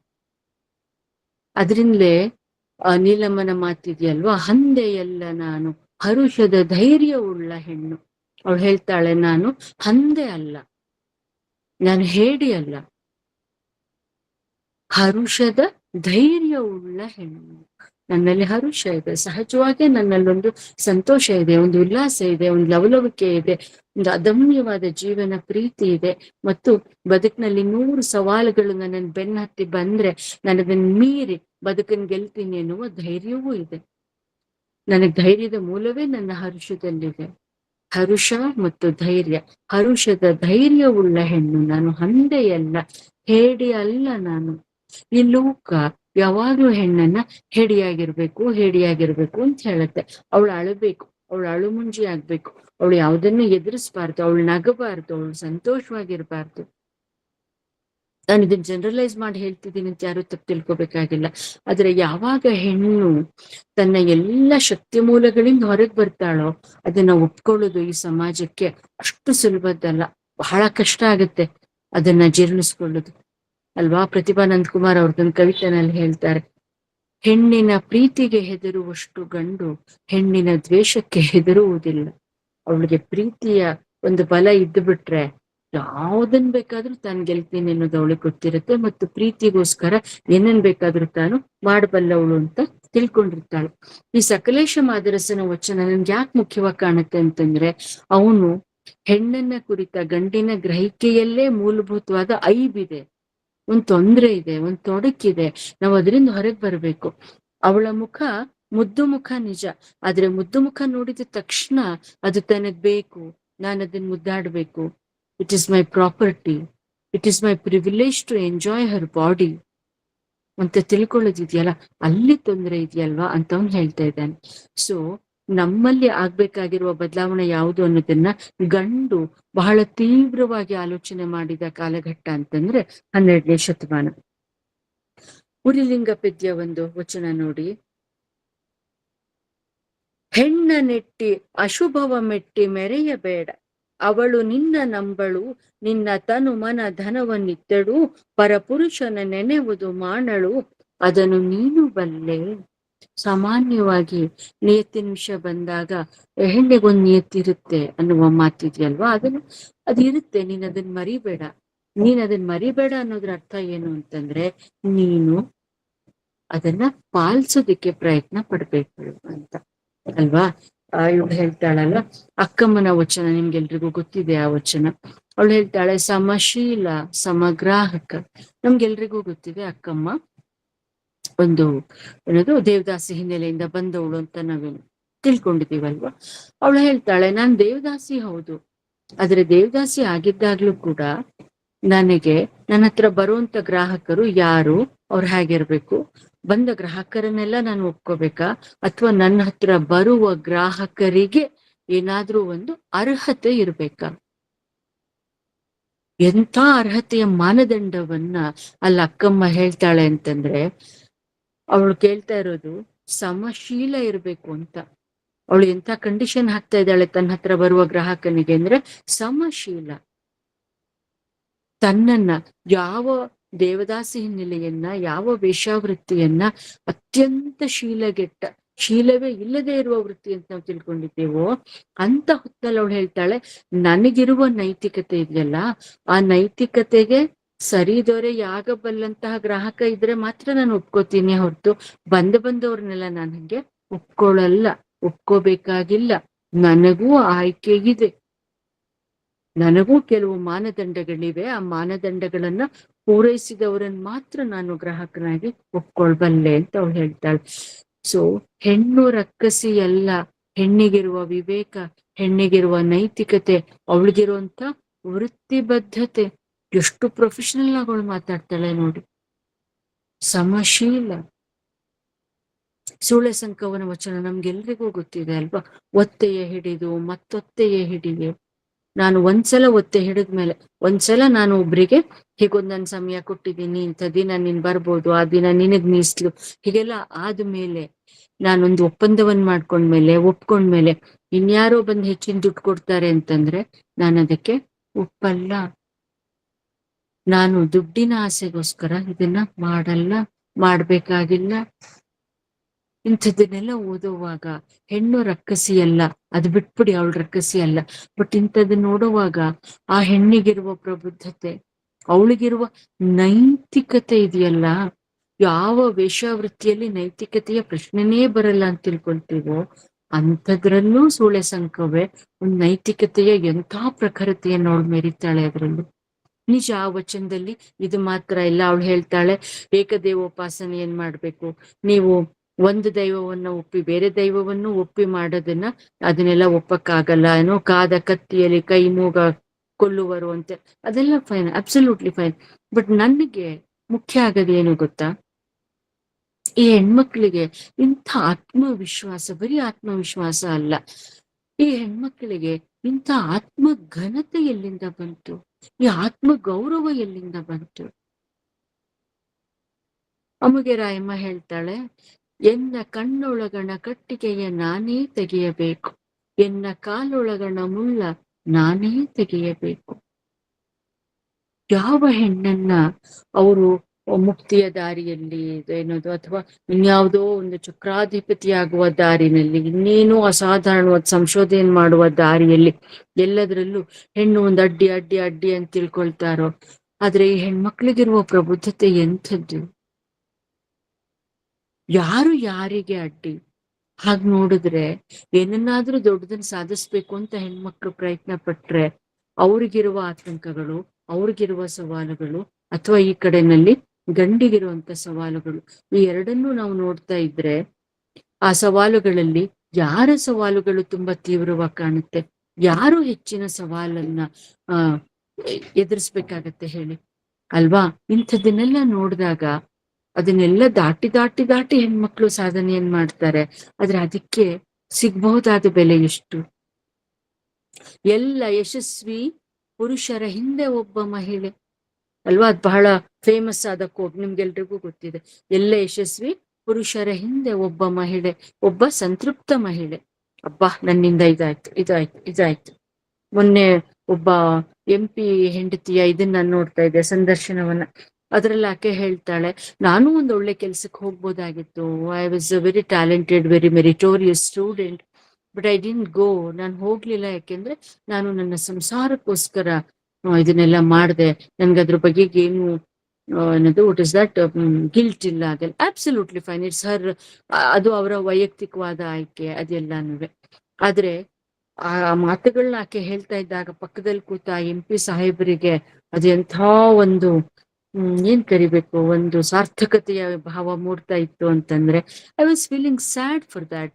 ಫೈನ್, ಆ ಸ್ಯಾಕ್ರಿಫೈಸ್ ಇರ್ಬೋದು, ಆದ್ರೆ ನಿನ್ನ ಪ್ರೀತಿಗೆ ಅದರ ರೀತಿಗೆ ಕಣ್ಣ ಹನಿಗಳೇ ಕಾಣಿಕೆ ಅಂತ ಹೇಳಿ ಮುಗಿಸ್ಬಿಟ್ರೆ ಆಗೋಯ್ತಾ? ಆ ಪದ್ಯದಲ್ಲಿ ಕೊನೆಯ ಸಾಲು ಪ್ರತಿಭಾ ಹೇಳೋದೇನು ಅಂದ್ರೆ, ಪ್ರತಿಯೊಬ್ಬ ಯಶಸ್ವಿ ಮಹಿಳೆಯ ಹಿಂದೆ ಒಬ್ಬ ಅತೃಪ್ತ ಪುರುಷ. ಪ್ರತಿಯೊಬ್ಬ ಯಶಸ್ವಿ ಮಹಿಳೆಯ ಹಿಂದೆ ಒಬ್ಬ ಅತೃಪ್ತ ಪುರುಷ. ಅದು ಯಾವುದೋ ಒಂದ್ ಕಾಲದಲ್ಲಿ, ಇವತ್ತೆಲ್ಲ ಕಾಲ ಬದಲಾಗಿ ಹೋಗ್ಬಿಟ್ಟಿದೆ. ಕಾಲ ಬದಲಾಗ್ತಾ ಇದೆ, ಹೆಣ್ಮಕ್ಳು ಬದಲಾಗ್ತಿದ್ದಾರೆ, ಗಂಡು ಬದಲಾಗ್ತಿದ್ದಾನೆ. ಇವತ್ತು ಎಷ್ಟೋ ಕುಟುಂಬಗಳಲ್ಲಿ ಒಂದು ಡಿವಿಷನ್ ಆಫ್ ಲೇಬರ್ ಇದೆ, ಪರಸ್ಪರ ಸಹಕಾರ ಇದೆ, ಗೌರವ ಇದೆ. ಆದ್ರೆ ಅದರ ಪ್ರಮಾಣ ಎಷ್ಟು? ಅದ್ರಲ್ಲಿ ನಿಜ ಎಷ್ಟು, ಸುಳ್ಳೆಷ್ಟು? ಕೊನೆಗೂ ಜೀವನ ತೆಯ್ದು ಹೆಣ್ಮಕ್ಳು ತಮ್ಮ ಬದುಕಿನ ದಾರಿಯನ್ನು ಅವ್ರು ಕಟ್ಕೊಂಡು ಹೋಗ್ಬೇಕಲ್ವಾ? ಎಲ್ಲವೂ ಅವರಿಗೆ ಒಂದು ಅವಕಾಶ ಆಗಿರುವ ಹೊತ್ತಿನಲ್ಲಿ ಹೆಣ್ಮಕ್ಳಿಗದು ಸವಾಲಾಗಿರುತ್ತೆ. ಅವ್ರಿಗದು it's a given privilege, it's a given opportunity. ಆದ್ರೆ ಹೆಣ್ಮಕ್ಳ ವಿಷಯದಲ್ಲಿ ಅದು ಒಂದ್ ಸವಾಲಾಗಿರುತ್ತೆ. ಅದೊಂದ್ ಮಗುನ್ ಬೆಳೆಸೋದಿರ್ಬೋದು, ಬಸರಿ ಆಗೋದಿರ್ಬೋದು, ಬಾಣಂತನ ಇರಬಹುದು, ಅತ್ತೆ ಮಾವರನ್ನ ನೋಡ್ಕೊಳ್ಳೋ, in every step she has to face so many challenges ಅಲ್ವಾ? ಸೊ ಇಂಥದನ್ನೆಲ್ಲ ನೋಡ್ತಾ ಇರುವಾಗ ಹೆಣ್ಣು ರಕ್ಕಸಿ ಅಲ್ಲ, ಹೆಣ್ಣು ಹುಲುಮಾನವಳೇ. ಅವ್ವ ಪದ್ಯ ಜ್ಞಾಪಿಸ್ಕೊಳ್ಳಿ, ಲಂಕೇಶ್ವರ ಪದ್ಯ. ಪಲ್ಲ ಜೋಳವ ಎತ್ತಿ ಅಪ್ಪನ್ನ ಮೆಚ್ಚಿಸಿದವಳವಳು, ಆದ್ರೆ ಸಣ್ಣತನ, ಕೊಂಕು, ಕೆರೆದಾಟ, ನಾಯಿಯ ಹಾಗೆ. ಎಲ್ಲ ಹೆಣ್ಮಕ್ಳಲ್ಲೂ ಸಣ್ಣತನ ಇರುತ್ತೆ, ಗಂಡಸರಲ್ಲಿ ಇರುವ ಹಾಗೆ. ನಮ್ಮಲ್ಲೂ ಕೆಲವು ಸಣ್ಣತನಗಳಿದೆ, ನಿಚ್ಚತನ ಇದೆ, ಸ್ವಾರ್ಥ ಇದೆ, ದುರಾಸೆ ಇದೆ, ಇದೆಲ್ಲವೂ ಇದೆ. ಅದ್ರಿಂದ ನಾವು ಆ ಕಾಲದಿಂದ ಈ ಕಾಲದ ತನಕ ನಾವು ಟ್ರೈ ಮಾಡ್ತಿರೋದು ಯಾವ್ದಕ್ಕೆ ಅಂತಂದ್ರೆ, ಸ್ವಾಮಿ ನಮ್ಮನ್ನ ನೀವು ದೇವಿ ಅಂತ ಕರಿಬೇಡಿ, ಬೇಡ ನಮ್ಗೆ ದೇವಿಯ ಪಟ್ಟ. ದೆವ್ವ ಅಂತಾನೂ ಕರಿಬೇಡಿ, ರಕ್ಕಸಿ ಅಂತಾನೂ ಕರಿಬೇಡಿ, ಬುದ್ಧಿಗೇಡಿ, ಅವಳ ಬುದ್ಧಿ ಮೊಣಕಾಲ್ ಕೆಳಗೆ, ಅದೂ ಬೇಡ ನಮ್ಗೆ. ನಮ್ಗೆ ಎರಡು ಸುಳ್ಳುಗಳಲ್ವಾ, ಬೋತ್ ಆರ್ ಮಿತ್ಸ್. ದೇವಿ ಅನ್ನೋದು ಒಂದು ಮಿತ್ತು, ದೆವ್ವ ಅನ್ನೋದು, ರಕ್ಕಸಿ ಅನ್ನೋದು ಒಂದು ಮಿತ್ತು. ನಾವು ಆ ಎರಡು ಮಿತ್ತಿಗೂ ಸೇರಿದವರಲ್ಲ. ನನ್ನನ್ನಾರೂ ವರಿಯರು, ನಾನು ಸ್ವರ್ಗಿಯಲ್ಲ, ನಾನು ಅಪವರ್ಗಿಯಲ್ಲ, ನನ್ನನ್ನಾರೂ ವರಿಯರು. ನಾನು ಸ್ವರ್ಗಿ, ನನ್ನ ದೇವಿನೂ ಅಲ್ಲ, ನಾನು ಅಪವರ್ಗಿ, ನಾನು ರಕ್ಕಸಿಯೂ ಅಲ್ಲ, ನನ್ನನ್ನಾರೂ ವರಿಯರು. ನಾನು ಮರ್ತ್ಯಳಲ್ಲ, ನಾನು ಅಮರ್ತ್ಯಳಲ್ಲ, ನನ್ನನ್ನಾರೂ ವರಿಯರು. ನಾನು ಸಾಕ್ಷಾತ್ ಕಪಿಲ ಸಿದ್ಧನ ಹೆಣ್ಣಲ್ಲದ ಕಾರಣ ನನ್ನನ್ನಾರೂ ವರಿಯರು. ಎಂತ ಅದ್ಭುತವಾದ ವಚನ ನೋಡಿ, ನೀಲಮ್ಮನ ವಚನ. ನನ್ನನ್ನಾರೂ ವರಿಯರು, ಹೆಣ್ಣು ರಕ್ಕಸಿ ಅಲ್ಲ ಅನ್ನುವ ಸಾಲಿನ ಹಿಂದೆ ಇರೋದು ಇದು. ನಾನು ಅರ್ಥ ಮಾಡ್ಕೊಂಡಿಲ್ಲ. ನಾನು ದೇವಿನೂ ಅಲ್ಲ, ನಾನು ರಕ್ಕಸಿನೂ ಅಲ್ಲ, ನಾನು ಒಬ್ಬ ಎಲ್ಲರ ಹಾಗೆ ಇರುವ ಒಬ್ಬ ಹೆಣ್ಣುಗಳು, ಒಂದು ಮನುಷ್ಯ ಜೀವಿ. ಮನುಷ್ಯ ಜೀವಿಗಿರುವ ಶಕ್ತಿ ಮತ್ತು ದೌರ್ಬಲ್ಯ ಎರಡೂ ನನ್ನಲ್ಲಿ ನಮ್ಮನ್ನ ಹಾಗೆ ಒಪ್ಕೊಳ್ಳೋದಿದೆಯಲ್ಲ ಅದೇ ನಿಜವಾದ ನಾಗರಿಕ ಮೌಲ್ಯ. ಹೆಣ್ಣು ರಕ್ಕಸಿ ಎಲ್ಲ ಅನ್ನೋದನ್ನ ನಾನು ಯಾಕೊಂದ್ ನಾಗರಿಕ ಮೌಲ್ಯ ಅಂತ ಕರಿತಿದ್ದೀನಿ ಅಂತಂದ್ರೆ, ಯಾವ ಹೆಣ್ಣನ್ನ ಒಂದು ಸೆಕೆಂಡ್ ಸೆಕ್ಸ್ ಅಂತ ಕರೆಯಲಾಗುತ್ತೋ, ಸೆಕೆಂಡ್ ಸೆಕ್ಸ್ ಅನ್ನುವ ಕಾರಣಕ್ಕೆ ಅವಳನ್ನ ನಾವು ಡಿಗ್ರೇಡ್ ಮಾಡ್ತಾ ಇರ್ತೀವೋ, ಅದೆಲ್ಲದ್ರಿಂದ ಅವಳನ್ನ ಹೊರಗೆ ತರ್ಬೇಕಲ್ವಾ. ಮತ್ತು ಹೆಣ್ಣು ರಕ್ಕಸಿ ಎಲ್ಲ ಅಂತ ಒಪ್ಕೊಳ್ಳೋದಿದೆಯಲ್ಲ ಅದು ಒಂದು ನಾಗರಿಕ ಸಮುದಾಯವನ್ನ ಒಂದು ಎತ್ತರಕ್ಕೆ ತಗೊಂಡು ಹೋಗುತ್ತೆ, ಒಂದು ಪ್ರಬುದ್ಧತೆಗೆ ತಗೊಂಡು ಹೋಗುತ್ತೆ. 12ನೇ ಶತಮಾನ ನಮ್ಗೆ ಯಾಕೆ ಮುಖ್ಯ ಆಗತ್ತೆ ಅಂತಂದ್ರೆ, ವಚನಕಾರರು ಯಾವ ಮಾನವ ಸಮಾಜ ಹೆಣ್ಣನ್ನ 2ನೇ ದರ್ಜೆ ಪ್ರಜೆ ಅಂತ ಕರೆಯೋದ್ರ ಮೂಲಕ ಅಂಗವಿಕಲವಾಗಿತ್ತೋ, ಹಾಗೆ ಅಂಗವಿಕಲವಾದಂಥ ಸಮುದಾಯವನ್ನ ಅದು ಹೆಣ್ಣಿಗೆ ಸಮಾನವಾದ ವೇದಿಕೆಯನ್ನ ಕೊಡೋದ್ರ ಮೂಲಕ ಕೊಡ್ತೋ, ಅವರೇ ತಗೊಂಡ್ರೋ, ಇಟ್ಸ್ ಅನದರ್ $1 million ಕ್ವೆಶ್ಚನ್. ನನ್ನ ಪ್ರಕಾರ ಹೆಣ್ಮಕ್ಳು ತಗೊಂಡಿದ್ದು ಅಂತಲೂ ನಾನು ಹೇಳ್ತೀನಿ, ಅವ್ರು ಕೊಟ್ಟಿದ್ದಲ್ಲ ಅಂತ ನಾನು ಹೇಳ್ತಾ ಇಲ್ಲ. ಆದ್ರೆ ಅವರು ಕೊಡೋದಕ್ಕೆ ಎಷ್ಟು ಪ್ರಯತ್ನ ಪಟ್ರೋ ಅದರ 100 ಪಟ್ಟು ಪ್ರಯತ್ನವನ್ನು ಹೆಣ್ಮಕ್ಳು ತಾವು ತಗೊಳ್ದಕ್ಕೆ ಪ್ರಯತ್ನ ಪಟ್ಟಿದ್ದಾರೆ. ಅದರಿಂದಲೇ ಒಬ್ಬೊಬ್ಬ ವಚನಕಾರ್ತಿಯ ಬಗೆಗೂ ನನಗೆ ತುಂಬಾ ಗೌರವ, ತುಂಬಾ ಪ್ರೀತಿ, ತುಂಬಾ ಅಭಿಮಾನ. ಯಾಕೆ ಅಂತಂದ್ರೆ ಒಬ್ಬೊಬ್ಬರ ಕಾಂಟ್ರಿಬ್ಯೂಷನ್ ಕೂಡ ಅಷ್ಟೇ ಇಂಪಾರ್ಟೆಂಟ್. ಯಾರದನ್ನು, ಅದು ಸತ್ಯಕ್ಕ ಇರ್ಬೋದು, ಅದು ಲಿಂಗಮ್ಮ ಇರ್ಬೋದು, ಯಾರು ಇದ್ದಿರ್ಬಹುದು, ಮೊಲೆ ಮುಡಿ ಬಂದಡೆ ಹೆಣ್ಣೆಂದು ಪ್ರಮಾಣಿಸಲಿಲ್ಲ, ಗಡ್ಡ ಮೀಸೆ ಬಂದುದೆ ಗಂಡೆಂದು ಪ್ರಮಾಣಿಸಲಿಲ್ಲ, ಅದು ಜಗದ ಹಾಹೆ ಬಲ್ಲವರ ನೀತಿಯಲ್ಲ. ಬಲ್ಲವರ ನೀತಿ ಅಲ್ಲ ಅಂತ ಹೇಳ್ತಾ ಇದ್ದಾಳಲ್ಲ ಸತ್ಯಕ್ಕ. ಅಂದ್ರೆ ನೀವು ಹೆಣ್ಣನ್ನ ಮೊಲೆ ಮುಡಿ ಬಂದದನ್ ಮಾತ್ರ ನೀವು ಹೆಣ್ಣಂತ ಕರಿಬೇಕು ಅಂತ, ಹಾಗೆ ಕರೆಯೋದ್ರಲ್ಲ ಪ್ರಾಬ್ಲಮ್ ಇರೋದು. ಪ್ರಾಬ್ಲಮ್ ಇರೋದು ಅಷ್ಟೇ ಅವಳು ಅಂತ ತಿಳ್ಕೊಳ್ಳೋದ್ರಲ್ಲಿ ಪ್ರಾಬ್ಲಮ್ ಇದೆ. ಇಂಥ ಸವಾಲುಗಳಿಂದ ಹೊರಗೆ ಬರೋದಿದೆಯಲ್ಲ, ದಟ್ಸ್ ಎ ಸೀರಿಯಸ್ ಟಾಸ್ಕ್. ಇಲ್ಲಿ ನೋಡಿ, ಇದೊಂದು ವಚನ ಚನ್ನಬಸವಣ್ಣನದ್ದು. ಹೆಣ್ಣು ಭಕ್ತನೆಂಬೆನೆ ಹೆಣ್ಣಿನೊಳಗಣ ವಿರಹ ಭವಿ, ಹೊನ್ನು ಭಕ್ತನೆಂಬೆನೆ ಹೊನ್ನಿನೊಳಗಣ ಮುಕ್ತಿ ಭವಿ, ಮಣ್ಣು ಭಕ್ತನೆಂಬೆನೆ ಮಣ್ಣಿನೊಳಗಣ ಬೆಳಕು ಭವಿ, ಈ ತ್ರಿವಿಧ ಭವಿಯ ಕಳೆದು ಪ್ರಸಾದವ ಮಾಡಿಕೊಳ್ಳಬಲ್ಲಡೆ, ಅವನು ಅಚ್ಚಶೀಲವಂತ ಕೂಡಲ ಚೆನ್ನ ಸಂಗಮ ದೇವ. ಇದು ಹೆಣ್ಣು ರಕ್ಕಸಿ ಎಲ್ಲ ಅನ್ನೋದಕ್ಕೆ ಒಂದ್ ದೊಡ್ಡ ವ್ಯಾಖ್ಯಾನವನ್ನೇ ಇಲ್ಲಿ ಚನ್ನಬಸವಣ್ಣ ಕೊಡ್ತಾ ಇರೋದು. ನೀವು ಅವಳನ್ನ ಬರೀ ಭಕ್ತೆ ಅಂತ ನೋಡ್ತಿದೀವಿ ಅಂತ ಅನ್ಕೊಂಡ್ರೆ ಅಲ್ಲ ಸ್ವಾಮಿ. ಆ ಭಕ್ತೆಯ ಒಳಗಡೆಗೆ ಒಬ್ಬ ಶುದ್ಧ ಭವಿಯಾದ ಹೆಣ್ಮಗಳಿದ್ದಾಳೆ. ಅವಳಿಗೆ ತಾನಿಂತ ಸೀರೆ ಉಟ್ಕೋಬೇಕು, ಇಂಥದನ್ನ ಊಟ ಮಾಡ್ಬೇಕು, ಇಂಥ ಕಡೆ ಹೋಗ್ಬೇಕು, ಆ ಥರದವಳು ಒಬ್ಳಿದ್ದಾಳೆ ಅವಳ ಒಳಗಡೆನಲ್ಲಿ. ಅದರಿಂದ ಯಾರೂ 100ಕ್ಕೆ 100 ಭಕ್ತರಲ್ಲ, ಯಾರೂ 100ಕ್ಕೆ 100 ಭವಿಗಳು ಅಲ್ಲ. ಅದರಿಂದ ನೀವೇ ಸೃಷ್ಟಿಸಿಕೊಂಡ ಚೌಕಟ್ಟಿನೊಳಗಡೆಗೆ ಹೆಣ್ಣನ್ನ ಯಾವತ್ತೂ ನೀವು ಇಡಬಾರ್ದು. ಹಾಗೆ ಇಡೋದ್ರಲ್ಲೇ ಸಮಸ್ಯೆ ಇದೆ ಅಲ್ವಾ. ಈ ರಕ್ಕಸಿ ಎಲ್ಲ ಅನ್ನೋದನ್ನ ಓದ್ದಾಗೆಲ್ಲ ನಂಗೆ ಆರಂಭದಲ್ಲಿ ತುಂಬಾ ಹಿಂಸೆ ಆಗ್ತಿತ್ತು ಮನ್ಸಿಗೆ. ಯಾಕೆ ಹೀಗೆ ಹೆಣ್ಣನ್ನ ಕರೆಯಲಾಗತ್ತೆ? ಯಾಕೆ ಹೀಗೆ ಹೆಣ್ಣನ್ನ ಲೋಕ ನೋಡೋದ್ ಮಾತ್ರವಲ್ಲ, ಹೆಣ್ಣಿನ ಒಳಗಡೆನಲ್ಲೇ ಒಂದು ಕೀಳರಿಮೆಯನ್ನ, ಒಂದು ಕಾರಣವಿಲ್ಲದ ಪಾಪ ಪ್ರಜ್ಞೆಯನ್ನ ಮೂಡಿಸಲಾಗತ್ತೆ? ಇದನ್ನೆಲ್ಲ ನೋಡ್ತಾ ಇದ್ದಾಗ ನನ್ಗನ್ಸದ್ ಏನು ಅಂತಂದ್ರೆ, ಹೆಣ್ಣನ್ನ ಅವಳ ಶ್ರಮವನ್ನ ಮತ್ತು ಅವಳ ಪ್ರತಿಭೆಯನ್ನ ಎಲ್ಲವನ್ನೂ ಅದು ತಾನು ನಿಯಂತ್ರಿಸೋದ್ರ ಮೂಲಕ ಅದರ ಅತ್ಯಂತ ಹೆಚ್ಚಿನ ಲಾಭವನ್ನ ಅಥವಾ ತಾನು ಅತ್ಯಂತಿಕವಾದ ಫಲಾನುಭವಿ ಆಗ್ಬೇಕು ಅನ್ನೋದಕ್ಕೆ ಗಂಡು ಮಾಡಿದ. ಇದನ್ನೆಲ್ಲ ಪ್ರಜ್ಞಾಪೂರ್ವಕವಾಗಿ ಅವರು ದುಷ್ಟತನದಲ್ಲಿ ಮಾಡಿದ್ರು ಅಂತ ನಾನು ಹೇಳ್ತಾ ಇಲ್ಲ. ಇದನ್ನ ನಾನು ಯಾವ ನೆಲೆನಲ್ಲಿ ಹೇಳ್ತಾ ಇದ್ದೀನಿ ಅಂದ್ರೆ, ಸರ್ವೈವಲ್ ಆಫ್ ದ ಫಿಟೆಸ್ಟ್ ಅನ್ನುವ ನೆಲೆನಲ್ಲಿ ಮಾತ್ರ ನಾನು ಇದನ್ನ ಹೇಳೋದಕ್ಕೆ ಪ್ರಯತ್ನ ಪಡ್ತಾ ಇದ್ದೀನಿ. ಅವರೆಲ್ಲರೂ ಹೆಣ್ಮಕ್ಳನ್ನ ಅದಲ್ಲ ನನ್ನ ಉದ್ದೇಶ. ಯಾರು ಅದನ್ನ ಹಾಗೆ ತಪ್ಪಾಗಿ ತಿಳ್ಕೊಬೇಕಾಗಿಲ್ಲ. ನಾವು ಒಬ್ಬರ ಮೇಲೆ ಹಿಡಿತ ಸಾಧಿಸ್ಬೇಕು ಅನ್ನೋವಾಗ ಹೇಗೆ ಕಲೋನಿಯಲ್ ಸಿಸ್ಟಮ್ ನಲ್ಲಿ ಅವ್ರನ್ನ ಎಲ್ಲ ರೀತಿನಲ್ಲೂ ಏನೋ ಆಳದಕ್ಕೆ ನಾವು ಪ್ರಯತ್ನ ಪಡ್ತೀವೋ ಅಂತ ಅನೇಕ, ಇದನ್ನ ಕ್ಯಾಮೋಫ್ಲಾಜ್ ಅಂತ ನಾವು ಕರಿತೀವಲ್ವಾ, ಛದ್ಮವೇಷಗಳಲ್ಲಿ ಇದನ್ನ ಆಳ್ತಾ ಇರ್ತಾರೆ. ವಾತ್ಸಲ್ಯದ ಹೆಸರಿನಲ್ಲಿ, ರಕ್ಷಣೆ ಹೆಸರಿನಲ್ಲಿ ಹೆಣ್ಮಕ್ಳನ್ನ, ಅವರ ದೇಹವನ್ನ ಎಲ್ಲವನ್ನೂ ನಿಯಂತ್ರಿಸೋದಕ್ಕೆ ನಡೆಸುವಂತ ಪ್ರಯತ್ನ ಇದೆಯಲ್ವಾ. ಆ ಮನಸ್ಥಿತಿಯ ರಕ್ಕಸತನದಿಂದ ನಾವು ಹೊರಗೆ ಬರ್ಬೇಕು ಅಂತಂದ್ರೆ ಅದಷ್ಟು ಸುಲಭದಲ್ಲ ಅಂತ ನನ್ಗೆ ಅನ್ಸುತ್ತೆ. ಇವಾಗ ನನ್ಗೆ ಯಾರಾದ್ರೂ ಆಯೋಜಕರು ನಾನು ಇನ್ ಎಷ್ಟು ನಿಮಿಷ ಮಾತಾಡ್ಬೇಕು ಅಥವಾ ನನ್ನ ಸಮಯ ಮುಗೀತಾ ಅಂತ ಹೇಳ್ಬೇಕು. ಇನ್ನೂ 20 ನಿಮಿಷ ಇದೆ ಮೇಡಮ್, ಮಾತಾಡಿ ಮೇಡಮ್. ಓಕೆ, ಸೊ ಇನ್ ಮುಂದಕ್ಕೆ ನಾವು ಹೋಗೋದಾದ್ರೆ, ಹೆಣ್ಣಿನ ವ್ಯಕ್ತಿತ್ವದ ಯಾವ ಮಜಲ್ನಲ್ಲಿ ಅವಳು ರಕ್ಕಸಿಯ ಕಾಣಿಸ್ತಾಳೆ ಅಥವಾ ಇಲೋಕ ಆರೋಪ ಹೊರಿಸುತ್ತಲ್ಲ, ಯಾವ ಮಜಲ್ನಲ್ಲಿ? ಸಾಮಾನ್ಯವಾಗಿ ಅವಳ ಯೌವನದ ದಿನಗಳಲ್ಲಿ ಮತ್ತು ಅವಳು ಸಾಮಾಜಿಕವಾಗಿ ಸ್ವಲ್ಪ ಬಲಾಢ್ಯಳಾಗುವ ಹೊತ್ತಿನಲ್ಲಿ ಅವ್ರಿಗೆ ಅವಳ ರಕ್ಕಸತನ ಬಹಳ ತೀವ್ರವಾಗಿ ಕಾಡೋದಕ್ಕೆ ಶುರು ಆಗತ್ತೆ. ಆ ಹೆಣ್ಣಿನ ದೈಹಿಕವಾದ ಆಸೆ ಆಮಿಷಗಳೇನಿದ್ದಾವೆ, ಆ ಆಸೆ ಆಮಿಷಗಳನ್ನ ಅವಳು ನಿಯಂತ್ರಿಸ್ಕೊಳ್ಳದೆ ಹೋದ್ರೂ ಅವಳ ರಕ್ಕ ಸಿಗುತ್ತಲ್ವಾ ನಿಮ್ಗೆ? ಯಾವ್ದಾದ್ರೂ ಹೆಣ್ಣು ಹೆಚ್ಚು ಕಾಮಿ ಅಂತ ಆದ್ರೆ ಅವಳು ರಕ್ಕಸಿ, ಅವಳು ಕೀಳು, ಅವಳೊಂದು ಹಾಸ್ಯಾಸ್ಪದವಾದ ವ್ಯಕ್ತಿತ್ವ ಆಗ್ಬಿಟ್ಟಿರ್ತಾಳೆ. ಬಟ್ ಟು ಓವರ್ಕಮ್ ದ್ಯಾಟ್, ಅದರಿಂದ ನಾವು ಹೊರಗೆ ಬರೋದು ಹೇಗೆ? ಗಂಡಿಗಾದ್ರೆ ಅವನು ತನ್ನ ಆಸೆ ಆಮಿಷಗಳನ್ನ ತೋರಿಸ್ಕೊಳ್ಳೋದು, ಅದನ್ನ ಈಡೇರಿಸ್ಕೊಳ್ಳೋದಕ್ಕೆ ಪ್ರಯತ್ನ ಪಡೋದು, ಅದೆಲ್ಲ ನಮ್ಗೆ ರಕ್ಕಸತನವಾಗಿ ಕಾಣಿಸಲ್ಲ. ಆದ್ರೆ ಒಬ್ಬ ಹೆಣ್ಣು ಅವಳು 2ನೇ ಮದ್ವೆ ಮಾಡ್ಕೊಂಡ್ಲು, ಇನ್ನೇನೋ ಮಾಡ್ಕೊಂಡ್ಲು, ಅದು ಸಾಮಾಜಿಕವಾಗಿ ವ್ಯಕ್ತಿಗತವಾಗಿ ಅದು ಎಷ್ಟು ತಪ್ಪು ಎಷ್ಟು ಸರಿ ಅನ್ನೋದೆಲ್ಲ ಬೇರೆನೇ ಮಾತು. ಆದ್ರೆ ಯಾಕೆ ಹೆಣ್ಣನ್ನ ನೀವು ಎಲ್ಲ ಕಾಲಕ್ಕೂ ಒರೆಗಲ್ಲಿಗೆ ಹಚ್ತೀರಾ? ಯಾಕೆ ಹೆಣ್ಣಿಗೆ ಮಾತ್ರ ಕೋರ್ಟ್ ಮಾರ್ಷಲ್? ಅನುಭವ ಮಂಟಪದಲ್ಲಿ ತಗೊಳ್ಳಿ, ಅನುಭವ ಮಂಟಪದಲ್ಲಿ ಪ್ರಶ್ನೆಗೆ ಒಳಗಾದ ಹೆಣ್ಮಗಳು ಯಾರು? ಅಲ್ಲಿ ಬರುವ ಯಾವ ಪುರುಷನನ್ನು ನೀನ್ ಭಕ್ತ ಹೌದಾ ಅಲ್ವಾ ಅಂತ ನಾವು ಪರೀಕ್ಷೆಗೆ ಒಡ್ಲಿಲ್ಲ ಅಲ್ವಾ? ಆ ಪರೀಕ್ಷೆಯನ್ನ ಎದುರಿಸಿದ್ದು ಅಕ್ಕ ಮಹಾದೇವಿ ಮಾತ್ರ.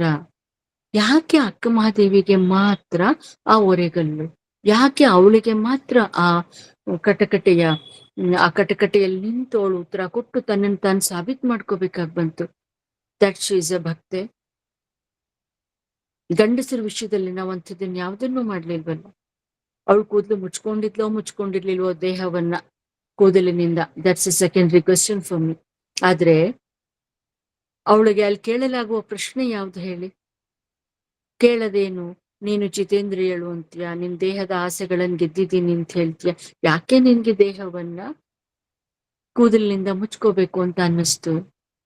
ಅವಳು ಕೊಟ್ಟ ಉತ್ತರ ಏನ್ ಹೇಳಿ? ಅಣ್ಣಗಳಿರ ನಿಮಗೆ ಲಜ್ಜೆಯಾಗುವುದೆಂದಳುಕೆ. ನಿಮಗ್ ಲಜ್ಜೆ ಆಗತ್ತೆ, ನಿಮಗ್ ನಾಚಿಕೆ ಆಗತ್ತೆ ನಾನು ಬೆತ್ತಲೆಯಾಗಿ ನಿಂತ್ರೆ. ಇದೊಂದೇ ಒಂದು ಇನ್ಸಿಡೆಂಟ್ ಸಾಕು ರಕ್ಕಸತನ ಅಂದ್ರೆ ಏನು ಅನ್ನೋದಕ್ಕೆ ಅದು ವ್ಯಾಖ್ಯಾನವನ್ನು ಕೊಟ್ಬಿಡುತ್ತೆ. ಗಂಡಸರು ಬೆತ್ತಲೆ ತಿರುಗೋದು it's not at all issue. ಹೆಣ್ಮಕ್ಳು ಬೆತ್ತಲೆಯಾಗಿ ಹೊರಟ್ರೆ ಏನೇನೇನೇನೇನೇನೇನೇನೇನ ಅವಳು ಎದುರಿಸ್ಬೇಕಾಗತ್ತೆ ಗೊತ್ತಿದೆ ನಮ್ಗೆ. ಅವಳು ಕೂದ್ಲಿದ್ ಮುಚ್ಕೊಂಡಿದ್ಲು ಅಥವಾ ಅವಳ ದೇಹದಲ್ಲಿ ಅರೆಬರೆಯಾದ ಬಟ್ಟೆಗಳಿತ್ತು, ಅವಳಿಗೆ ಎಷ್ಟು ಹಿಂಸೆ ಕೊಟ್ಟಿರ್ಬೋದು ಅಕ್ಕನಿಗೆ ಅವಳು ಅನುಭವ ಮಂಟಪ ಕಲ್ಯಾಣ ತನಕ ಬರೋ ತನಕ ಅನ್ನೋದೆಲ್ಲ ಗೊತ್ತಿದೆ ನಮ್ಗೆ ಅಲ್ವಾ? ಎಷ್ಟೋ ಜನ ಅವಳ ಸೀರೆ ಕಿತ್ತಾಕಿರ್ಬೋದು, ಕೂದ್ಲು ಕಿತ್ತಿರ್ಬೋದು, ಅವಳ ದೇಹ ಮುಟ್ಟಕ್ ನೋಡಿರ್ಬೋದು, ಮೀನು ಅವಳನ್ನ ಹೆಂಗೆಲ್ಲ ನಡ್ಸ್ಕೊಂಡಿರ್ಬೋದು ಅನ್ನೋದು ಗೊತ್ತಿದೆ ನಮ್ಗೆ. ಅದರಿಂದಲೇ ಅವಳಂತ ವಚನ ಬರಿಬೇಕಾಯ್ತಲ್ವಾ? ಚೆನ್ನಮಲ್ಲಿಕಾರ್ಜುನ ದೇವರ ಬೆಳಗನುಟ್ಟು ಲಜ್ಜೆಗೆಟ್ಟವಳಿಗೆ ಉಡುಗೆ ತೊಡುಗೆಯ ಹಂಗೆ ಕೋಮರುಳೆ. ಅಲ್ಲಿ ಅವಳ ಉತ್ತರವನ್ನು ಕೊಟ್ಟಾಗ್ಲೂ ಅದನ್ನು ಒಪ್ಕೊಳ್ಳಲಾಯ್ತಾ ಸುಲಭವಾಗಿ? ಇಲ್ಲ ಅಲ್ವಾ? ಮತ್ತೆ ಕಿನ್ನರಿ ಬೊಮ್ಮಯ್ಯ ಬರ್ಬೇಕಾಯ್ತು, ಅವಳ ಯೋನಿಗೆ ಕೈ ಹಾಕ್ಬೇಕಾಯ್ತು, ಯೋನಿನಲ್ಲಿ ಭಸ್ಮನೇ ಸಿಗ್ಬೇಕಾಯ್ತು. ಇಷ್ಟೆಲ್ಲಾ ಪರೀಕ್ಷೆಗಳನ್ನ ದಾಟದ್ಮೇಲೆ ಅವಳು ಭಕ್ತೆ ಅಂತ ಅವಳನ್ನ ಒಪ್ಪಿಕೊಳ್ಳಲಾಯ್ತು. ಇರ್ಬೋದು ಶೂನ್ಯ ಸಂಪಾದನೆಯಲ್ಲಿ ಕೊನೆಯಲ್ಲಿ ಅಲ್ಲಮ್ಮ ಹೇಳೋದು ಏನು ಅಂದ್ರೆ, ಇವಳು ಎಂಥ ಮಹಾನ್ ವ್ಯಕ್ತಿತ್ವ ಅನ್ನೋದನ್ನ ಲೋಕಕ್ಕೆ ತಿಳಿಸೋದಕ್ಕೋಸ್ಕರ ನಾನು ಇಷ್ಟನ್ನೆಲ್ಲ ಮಾಡ್ಬೇಕಾಯ್ತು. ಇಷ್ಟನ್ನೆಲ್ಲ ನಾವು ಒಬ್ಬ ಗಂಡಸಿಗೆ ಯಾಕೆ ಸ್ವಾಮಿ ಮಾಡೋದಿಲ್ಲ? Did we ever question Basavana? Did we ever question Channbasavana? Did we ever question ಅಲ್ಲಮ್ಮ? ಯಾರಿಗೂ ಇಲ್ದಲೇ ಇರುವ ಕೋರ್ಟ್ ಮಾರ್ಷಲ್ ಹೆಣ್ಮಕ್ಳಿಗೆ ಮಾತ್ರ ಯಾಕೆ ಬರುತ್ತೆ? ಯಾಕೆ ಬರುತ್ತೆ ಅಂದ್ರೆ ಆ ರಕ್ಕಸತನ ಅವಳಲ್ಲಿದೆ ಅಂತಲ್ಲ, ರಕ್ಕಸತನ ನಮ್ಮಲ್ಲಿ ಇರುತ್ತೆ ಅನ್ನುವ ಕಾರಣಕ್ಕೆ. ಆ ರಕ್ಕಸತನ ಎಲ್ಲಿ ಹೊರಗೆ ಕಾಣಿಸ್ಬಿಡುತ್ತೋ ಅನ್ನುವ ಕಾರಣಕ್ಕೆ. ಯಾಕೆ ಹೆಣ್ಮಕ್ಳಿಗೆ ತಲೆ ಬೋಳಿಸ್ತಾ ಇದ್ರು ಹೇಳಿ? ಯಾಕೆ ಕೆಂಪು ಸೀರೆ ಉಡಿಸ್ತಾ ಇದ್ರು? ಪುಟ್ಟ ವಿಧವೆ ಪದ್ಯ ಜ್ಞಾಪಿಸ್ಕೊಳ್ಳಿ, ಬೇಂದ್ರೆಯವರದ್ದು ಅಲ್ವಾ? ಯಾಕೆ ಅವಳು ವಿಕಾರವಾಗಿ ಯಾಕೆ ಕಾಣ್ಬೇಕು? ಅವಳು ವಿಕಾರವಾಗಿ ಕಂಡ್ರಾದ್ರೂ ನನ್ ರಕ್ಕಸತನ ಕಮ್ಮಿ ಆಗುತ್ತೇನೋ ಅನ್ನೋ ಭ್ರಮೆ. ಇಷ್ಟಾಗಿ ಕೆಂಪು ಸೀರೆ ಉಟ್ಕೊಂಡ ವಿಧವೆಯರನ್ನೂ ಏನೇನ್ ರೀತಿನಲ್ಲಿ ಕಾಡಿದೆ ಸಮಾಜ ಅನ್ನೋದು ಗೊತ್ತಿಲ್ವಾ ನಮ್ಗೆ? ಸೊ ಯಾವಾಗ್ಲೂ ನಾವು ತಮಾಷೆಯಾಗಿ ಮಾರಲ್ ಸ್ಟೋರೀಸ್ ಅಲ್ಲಿ ಹೇಳ್ತಾ ಇರ್ತೀವಲ್ವಾ, ನೀವು ಒಂದ್ ಕೈಯನ್ ಬೇರೆಯವ್ರ ಕಡೆಗೆ ತೋರಿಸಿದ್ರೆ 4 ಬೆರಳು ನನ್ ಕಡೆಗೆ ತೋರಿಸ್ತಾ ಇರುತ್ತೆ, ಒಂದ್ ಬೆರಳು ಬೇರೆಯವ್ರ ಕಡೆಗೆ ತೋರಿಸ್ತಾ ಇದ್ರೆ ಹೆಣ್ಣು ರಕ್ಕಸಿ ಎಲ್ಲ ಅಂತ ಹೇಳ್ತಾ ಇರ್ಬೇಕಾದ್ರೆ, ಹಾಗಿದ್ರೆ ಗಂಡು ರಕ್ಕಸ ಅನ್ನೋದನ್ನ ಅದೇನಾದ್ರೂ ಸಜೆಸ್ಟ್ ಮಾಡ್ತಾ ಇದೆಯಾ?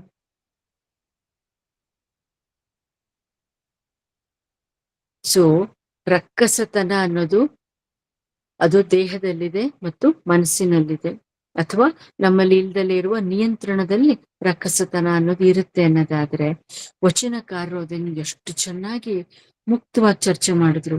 ಯಾವ ಅಕ್ಕಮಹಾದೇವಿಯ ಬಗೆಗೆ ಚರ್ಚೆ ಮಾಡುವಾಗ H.M. ಚೆನ್ನೈನವರ ಬಹಳ ಒಳ್ಳೆಯ ಒಂದು ಲೇಖನ ಇದೆ. ಅದು ಅಕ್ಕಮಹಾದೇವಿಯ ವಚನಗಳಲ್ಲಿ ಲೈಂಗಿಕ ಪ್ರತಿಮೆಗಳು ಅಂತ. ಅದ್ರಲ್ಲಿ ಅವ್ರು ಹೇಳ್ತಾರೆ ಅದು ಎಷ್ಟು ಇಂಟೆನ್ಸ್ ಆಗಿ ಅಲ್ಲಿ ಅಕ್ಕಮಹಾದೇವಿ ಸೆಕ್ಸುಯಾಲಿಟಿಯನ್ನ ಎಕ್ಸ್ಪ್ರೆಸ್ ಮಾಡ್ತಾಳಲ್ವಾ ಅಂತ.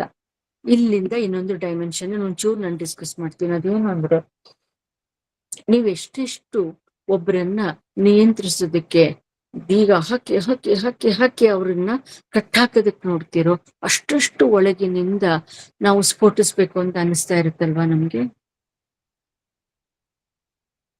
ಹೆಣ್ಣಿನ ವಿಷಯದಲ್ಲಿ ಅನೇಕ ಸಲ ಇದಾಗಿರುತ್ತಲ್ಲ, ಆಗ್ಲೇಬೇಕಲ್ವಾ. The moment you deny sexuality to her, ನೀವು ಅವಳಿಗೆ ಲೈಂಗಿಕ ಹಕ್ಕಿಲ್ಲ ಅಂತ ಅನ್ಕೊಂಡಾಗ ಅವಳು ಅದನ್ನ ಪೂರೈಸಿಕೊಳ್ಳೋದಕ್ಕೆ ನಿಮ್ಮ ಪ್ರಕಾರ ಅಂದ್ರೆ ಸಮಾಜದ ಪ್ರಕಾರ ಅಡ್ಡದಾರಿಗಳನ್ನ ಹಿಡಿದ್ರೆ ಅದನ್ನ ತಪ್ಪು ಅಂತ ಹೇಳುವ ನೈತಿಕತೆ ನಮ್ಗಿದ್ಯಾ? ಅಂತ ಹೊತ್ನಲ್ಲಿ ಅವಳು ರಕ್ಕಸಿ ಅಂತ ನಾವು ಕರಿತೀವಲ್ಲ, ಅವಳು ಮಗುವನ್ನ ಬಿಟ್ಟು ಇನ್ನೊಬ್ಬನ ಜೊತೆನಲ್ಲಿ ಹೋಗ್ಬಿಟ್ಲು ಅನ್ನೋದನ್ನ ಅದು ಎಷ್ಟೋ ಭಯಂಕರವಾಗಿ ನಾವು ಹೇಳ್ತಾ ಇರ್ತೀವಿ ಅಂತಂದ್ರೆ, ತಾಯಂದ್ರಿಗೆ ಮಕ್ಳನ್ ಬಿಟ್ಟು ಹೋಗೋದಕ್ಕಿಂತ ದೊಡ್ಡ ಕಷ್ಟದ ಇನ್ನೊಂದಿದೆ ಅಂತ ನಾನಂತೂ ತಿಳ್ಕೊಳ್ಳೋದಿಲ್ಲ. ಅಂಥದ್ರ ಆಚೆಗೂ ಅವ್ರು ಅದನ್ನ ಮೀರ್ಕೊಂಡು ಹೋಗ್ತಾರೆ ಅನ್ನೋದಾದ್ರೆ, what may be Har plight, ಅದನ್ನ ನಾನು ಸಮರ್ಥಿಸ್ಕೊಳ್ತಾ ಇಲ್ಲ, ಖಂಡಿತ ಇಲ್ಲ. ಆದ್ರೆ ನನ್ನ ಪ್ರಶ್ನೆ ಇರೋದು ಅದರ ಅನಿವಾರ್ಯತೆಯನ್ನ ಯಾಕೆ ಈ ಸಮಾಜ ಯೋಚನೆ ಮಾಡ್ಲಿಲ್ಲ?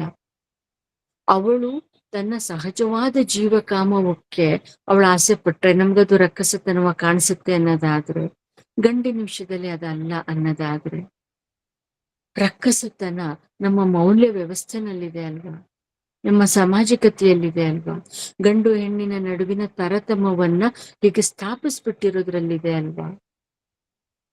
ಯಾಕೆ ನಾವ್ ಇದನ್ನೆಲ್ಲ ಯೋಚನೆ ಮಾಡಲ್ಲ? ಯಾಕೆ ಇದನ್ನೆಲ್ಲ ನಾವು ಚರ್ಚೆ ಮಾಡಲ್ಲ?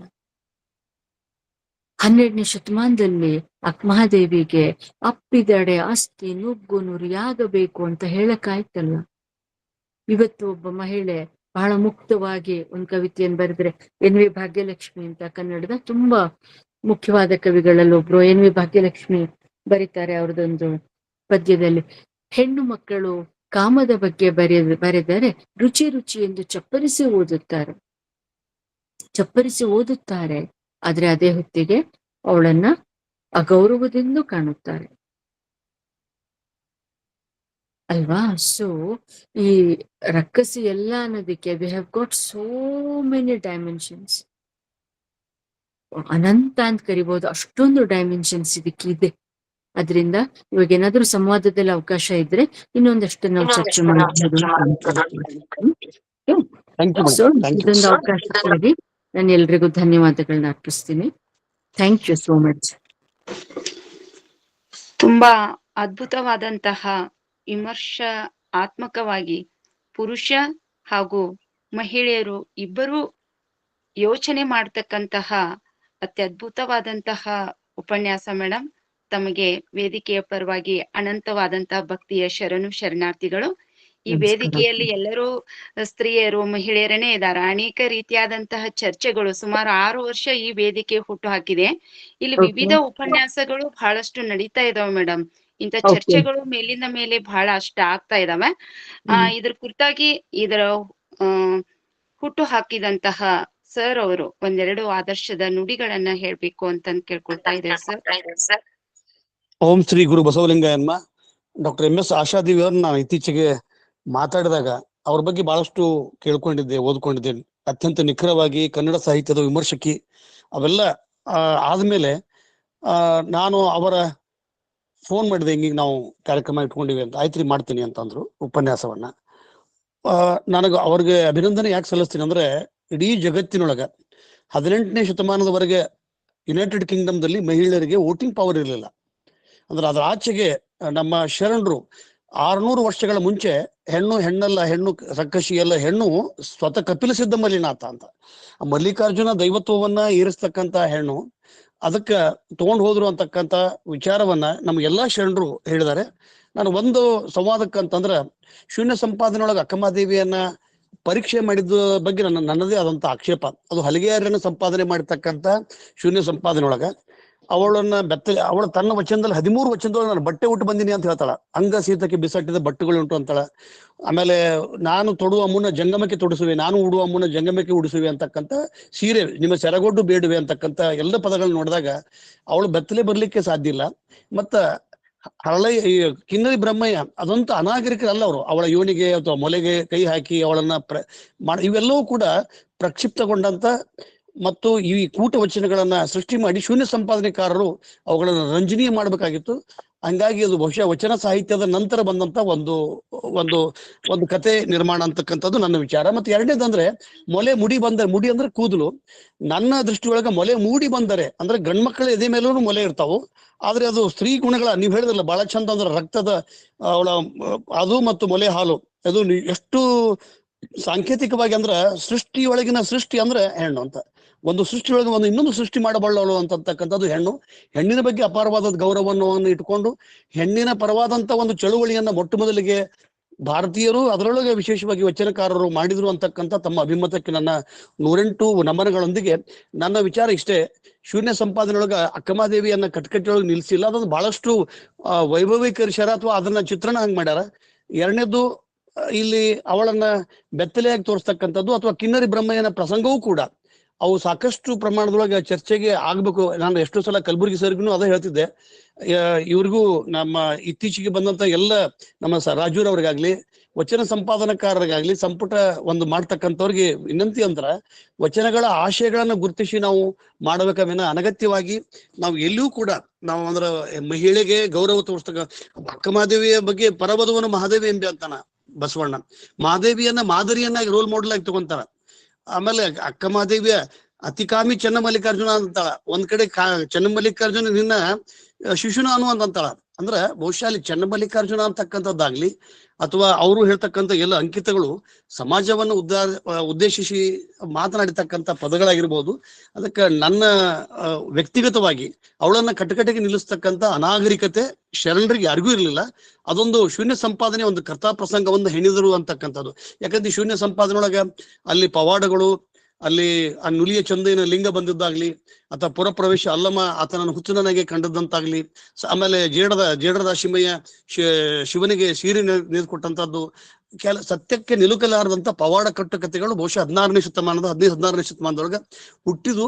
ಕಾರಣ ಅನ್ಯ ಧರ್ಮೀಯರ ಜೊತೆಗೆ ಅವ್ರು ಪೈಪೋಟೆ ಮಾಡ್ಬೇಕಾಗಿತ್ತು. ಅಲ್ಲಿ ವೈಷ್ಣವರು, ಜೈನರು, ಅಲ್ಲಿ ಎಲ್ಲ ಧರ್ಮೀಯರಿದ್ರು. ಹಿಂಗಾಗಿ ಪ್ರೌಢದೇವರಾಯನ್ ಕೊಡ್ತಕ್ಕಂತ ಒಂದು ಉಂಬಳಿ ಆಗ್ಲಿ ಅಥವಾ ಪ್ರೋತ್ಸಾಹ ಧನಕ್ಕ ಈ ಎಲ್ಲ ಲೇಖಕರು ಇದನ್ನ ಬರೆದಿರ್ಬೋದು ಅಂತಕ್ಕಂಥದ್ದು ನನ್ನ ಮೇಲಿನ ಮೇಲೆ ಹೇಳ್ತೀನಿ. ಅದ್ರ ಬಗ್ಗೆ ತಮ್ಮ ಅಭಿಪ್ರಾಯವನ್ನ ತಾವು ಹೇಳ್ರಿ ಮೇಡಮ್. ಸರ್, ಶೂನ್ಯ ಸಂಪಾದನೆ ಇಸ್ ಎ ಕನ್ಸ್ಟ್ರಕ್ಟ್. ಅದೊಂದು ರಚನೆ ಅನ್ನೋದ್ರಲ್ಲಿ ನನ್ಗೇನು ಅನುಮಾನ ಇಲ್ಲ ಅಥವಾ ಯಾರಿಗೂ ಅನುಮಾನ ಇಲ್ಲ. ಎರಡನೇದು, ಶೂನ್ಯ ಸಂಪಾದನೆಗೆ ಅದರದ್ದೇ ಅದು ಒಂದು ಉದ್ದೇಶ ಇತ್ತು. ಆ ಉದ್ದೇಶ ಏನು ಅಂದ್ರೆ, ಯಾವ 12ನೇ ಶತಮಾನದ ಈ ತಾತ್ವಿಕತೆಗಳು ಅವೆಲ್ಲ ಇದ್ವೋ ಅದನ್ನೆಲ್ಲ ಒಂದು ಇನ್ಸ್ಟಿಟ್ಯೂಷನಲೈಸ್ ಮಾಡ್ಬೇಕಾದ, ಅದನ್ನ ಸಂಸ್ಥೀಕರಿಸಬೇಕಾದ ಅನಿವಾರ್ಯತೆ ಕೂಡ ಅವ್ರಿಗೆ ಇತ್ತು. ಅದು ಪ್ರಕ್ಷಿಪ್ತ ಆಗಿತ್ತೋ ಆಗಿಲ್ವೋ, ಅದು ಕಲ್ಪನೆ, whatever it may be. ನಾನ್ ಕೇಳ್ತಾ ಇರೋದು ಇಷ್ಟೇ, ಏನಂದ್ರೆ ಇದು ಅಕ್ಕನಿಗೆ ಆ ಕಾಲದಲ್ಲಿ ಆಗಿತ್ತು ಆಗಿರ್ಲಿಲ್ಲ ಅನ್ನೋದಲ್ಲ. ಎಲ್ಲ ಕಾಲದಲ್ಲೂ ಹೆಣ್ಣಿಗೆ ಈ ತರದ ಕೋರ್ಟ್ ಮಾರ್ಷಲ್ಗಳು ಇದ್ದೇ ಇರುತ್ತೆ. ಅದರ ಒಂದು ಸಾಂಕೇತಿಕವಾದ ರೆಪ್ರೆಸೆಂಟೇಟಿವ್ ಆದ ಮೋಡ್ ಆಗಿ ಮಾತ್ರ ನಾನು ಅಕ್ಕಂದನ್ನ ನೋಡೋದಕ್ಕೆ ಬಯಸ್ತಾ ಇದ್ದೀನಿ. ಆ ಕನ್ಸ್ಟ್ರಕ್ಟ್ ಆಗಿದ್ದು ಕೂಡ ಅವಳು ಕೊಡುವ ಉತ್ತರ ಇದೆಯಲ್ಲ, ನಿಮಗೆ ಲಜ್ಜೆಯಾಗುವುದೆಂದು ಅಂತ, ಅದು ಅವಳು ಕೊಡುವ ಅತ್ಯಂತ ಸರಿಯಾದ ಉತ್ತರ ಅದು. ಅದರಿಂದ ಮತ್ತು ಇನ್ನೊಂದು ಬಹುಶಃ ಅವ್ರ ಎದುರಿಗಿದ್ದ ಚಾಲೆಂಜ್ ಯಾವ್ದಾಗಿದ್ದಿರಬಹುದು ಅಂತಂದ್ರೆ, ಹೆಣ್ಮಕ್ಳನ್ನ ಹೀಗೆ ಒಂದು ಪ್ರಧಾನ ವಾಹಿನಿಗೆ ಸೇರಿಸ್ಕೊಳ್ಬೇಕಾದ ಒಂದು ಪ್ರಶ್ನೆ ಇತ್ತಲ್ವಾ, ಆ ಪ್ರಶ್ನೆನ ಹೆಂಗ್ ನಿಭಾಯಿಸ್ಬೇಕು ಅನ್ನೋದು ಗೊತ್ತಾಗ್ದೇನೋ ಅವ್ರು ಇದನ್ನ ಮಾಡಿದ್ದಿರ್ಬೋದು. ಬಟ್ ನಾನು ಅದನ್ನ ಯಾಕೆ ಅನ್ಯಾಚುರಲ್ ಅಲ್ಲ ಅಂತ ತಿಳ್ಕೊಳ್ತೀನಿ ಅಂತಂದ್ರೆ, ಇವಾಗ್ಲೂ ಎಷ್ಟೋ ಸಂದರ್ಭಗಳಲ್ಲಿ ಶೀಲದ ವಿಷಯ ಬಂದಾಗ, ಬೇರೆ ಬೇರೆ ವಿಷಯಗಳು ಬಂದಾಗ ಹೆಣ್ಣನ್ನ ಕೋರ್ಟ್ ಮಾರ್ಷಲ್ ಅಂದ್ರೆ ಕಟ್ಕಟೆ ಅನ್ನೋದು 100 ಬಗೆಯ ಕಟ್ಟಕಟೆಗಳಿರುತ್ತವಲ್ಲ ಹೆಣ್ಮಕ್ಳಿಗೆ. ಕೌಟುಂಬಿಕವಾದ ಕಟ್ಕಟೆ ಇದೆ, ಸಾಮಾಜಿಕವಾದ ಕಟ್ಕಟೆ ಇದೆ, ಸಾಂಸ್ಕೃತಿಕವಾದ ಕಟಕಟೆಗಳಿದ್ದಾವೆ ಅಲ್ವಾ. ಅದರಿಂದ ಅಕ್ಕನಿಗೆ ಯಾಕೆ ಒರೆಗಲ್ಲು ಅನ್ನೋದಿದೆಯಲ್ಲ, it's always a question because ಬುದ್ಧನಿಗೆ ಕೂಡ ಹೆಣ್ಮಕ್ಳನ್ನ ತನ್ನ ಸಂಘಕ್ಕೆ ಸೇರ್ಸ್ಕೋಬೇಕಾ ಬೇಡವಾ ಅನ್ನೋದೊಂದು it was a big question for him. ಶಂಕರಾಚಾರ್ಯರು ಕೂಡ ಹೆಣ್ಣು ನರಕಕ್ಕೆ ದಾರಿ ಅಂತ ಕರೀತಾರೆ. ಇಂಥ 100 ಪರಂಪರೆನೇ ನಮ್ಗಿರೋವಾಗ ಇದೊಂದು ಅದಕ್ಕೆ ಹೊರತಾಗಿರ್ಬೇಕು ಅಂತ ನಾವೇನು ತಿಳ್ಕೊಬೇಕಾಗಿಲ್ಲ ಅಂತ ಅನ್ಸುತ್ತೆ. ಮತ್ತು ಅದು ಬೆತ್ತಲೆ ಇರುವಷ್ಟು ನಾನು ಅದನ್ನೇ ಹೇಳಿದ್ದು, ಅವಳು ಬೆತ್ತಲೆ ಇದ್ಲು ಅಂತ ನಾನಂತೂ ತಿಳ್ಕೊಂಡಿಲ್ಲ. ನಾನು ತಿಳ್ಕೊಂಡಿರೋದು ಅವಳು ಹೀಗೆ ಏಕಾಂಗಿಯಾಗಿ ಹೊರಟಾಗ ಅನೇಕ ಬಗೆಯ ಸವಾಲುಗಳನ್ನ ಅವಳು ಎದುರಿಸಿರ್ಬೋದು. ಹಾಗೆ ಎದುರಿಸಿದ ಹೊತ್ತಿನಲ್ಲಿ ಯಾವ್ಯಾವ ಸ್ವರೂಪದಲ್ಲಿ, ನಾನು ಅದಕ್ಕೆ ಹೇಳಿದ್ದೆ, ಅದೊಂದು ಹರಿದೋಗಿರೋ ಸೀರೆ ಆಗಿರ್ಬೋದು, ಕೆದರಿರುವ ಮುಡಿ ಇದ್ದಿರ್ಬೋದು, whatever it may be. ಮತ್ತು ಅದು ಯಾವ್ದನ್ನ ಹೇಳುತ್ತೆ ಅಂತಂದ್ರೆ, ತನ್ನ ದಾರಿಯನ್ನ, ತನ್ನ ಆಯ್ಕೆಯ ಬದುಕನ್ನ ಕಟ್ಕೊಳ್ಳೋದಕ್ಕೆ ಹೆಣ್ಮಕ್ಳು ಹೊರಟ್ರೆ she has to face so many challenges ಅನ್ನೋದಕ್ಕೆ ಅದೊಂದು ಉದಾಹರಣೆ ಅಂತಲೇ ನಾನು ತಿಳ್ಕೊಳ್ತೀನಿ. ಮೇಡಮ್, ಇದು ಮೊಲೆ ಮುಡಿ ಬಂದರೆ ಅಥವಾ ಮೊಲೆ ಮೂಡಿ ಬಂದರೆ? ಎರಡರಲ್ಲೂ ತುಂಬಾ ವ್ಯತ್ಯಾಸ ನಾನು ಅನ್ಕೊಳ್ಳಲ್ಲ ಸರ್. ನನ್ಗೇನು ಹಾಗೆ ಅನ್ಸೋದಿಲ್ಲ. ಅದು ಕೂದಲೇ ಆಗಿರ್ಲಿ, ಮೂಡಿ ಅಲ್ಲ, ಈಗ ಮುಡಿಗಳು ಬಿಟ್ರೆ ಗಂಡ್ಮಕ್ಳು ಬಿಟ್ರು ಮುಡಿಗಳು ಬರ್ತಾವ, ಕೂದ್ಲು ಬರ್ತಾವ. ಮತ್ತೆ ಆ ಕಾಲದಲ್ಲಿ ಅವರು ಮುಡಿ ಬಿಟ್ಕೊಳ್ತಿದ್ರೇನೋ ಆದ್ರೆ, but in spite of that ನನ್ಗೆ ಅದು ಮುಡಿ ಅಂತಲೇ ಕಾಣಿಸುತ್ತೆ. ಏನೋ ಎಕೋ ಆಗ್ತಿದೆಯಲ್ಲ ವಾಯ್ಸ್. ಇಲ್ಲ, ಮಾತಾಡಿ ಮೇಡಮ್, ಮಾತಾಡಿ. ಯಾ, ಓಕೆ. ಸೊ ಅದರಿಂದ ಆ ಪದದಿಂದ ಹೆಚ್ಚಿನ ವ್ಯತ್ಯಾಸ ಆಗುತ್ತೆ ವಚನದ ಅರ್ಥಕ್ಕೆ ಅಂತ ನನಗೇನು ಅನ್ಸೋದಿಲ್ಲ ಸರ್. ಓಕೆ, ಇನ್ಯಾರ್ದಾದ್ರೆ ಏನಾದ್ರು ಪ್ರಶ್ನೆ ಇದೆಯಾ? ಯಾರಾದ್ರೂ ಕೇಳ್ತಿದ್ರೆ ಮತ್ತೆ ಪ್ರಶ್ನೆಗಳು. ವಿನಯ್ ಶೆರಟಿಮಠ್ ಸರ್ ಜಾಯ್ನ್ ಆಗಿದ್ದಾರೆ. ಶೆರಟಿಮಠ್ ಸರ್ ಮಾತಾಡ್ತೀರಾ? ವಿನಯ್ ಶೆರಟಿಮಠ್.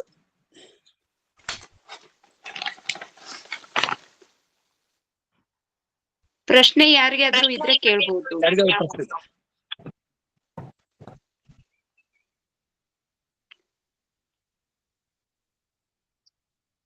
ಯಾರಿಗಾದ್ರೂ ಸಂವಾದದಲ್ಲಿ ತಮ್ಮ ಪ್ರೊಫೆಸರ್ ಶಾರದಮ್ಮ ಪಾಟೀಲ್ ಮೇಡಮ್ ಮಾತಾಡ್ರಿ ಮೇಡಮ್. ಶಾರದಮ್ಮ ಮೇಡಮ್. ಎಲ್ಲರಿಗೂ ಶರಣಾರ್ಥಿ. ನಾನು ಟ್ರಾವೆಲಿಂಗ್ ನಲ್ಲಿ ಇದ್ದೇನೆ. ಎಷ್ಟು ನೆಟ್ವರ್ಕ್ ಬರ್ತದ ಇಲ್ಲೋ ನನ್ ಧ್ವನಿ ಕೇಳ್ತಿದ್ರ ಅವ್ರು? ಈ ಭಕ್ತಿ ಪಂಥದಲ್ಲಿ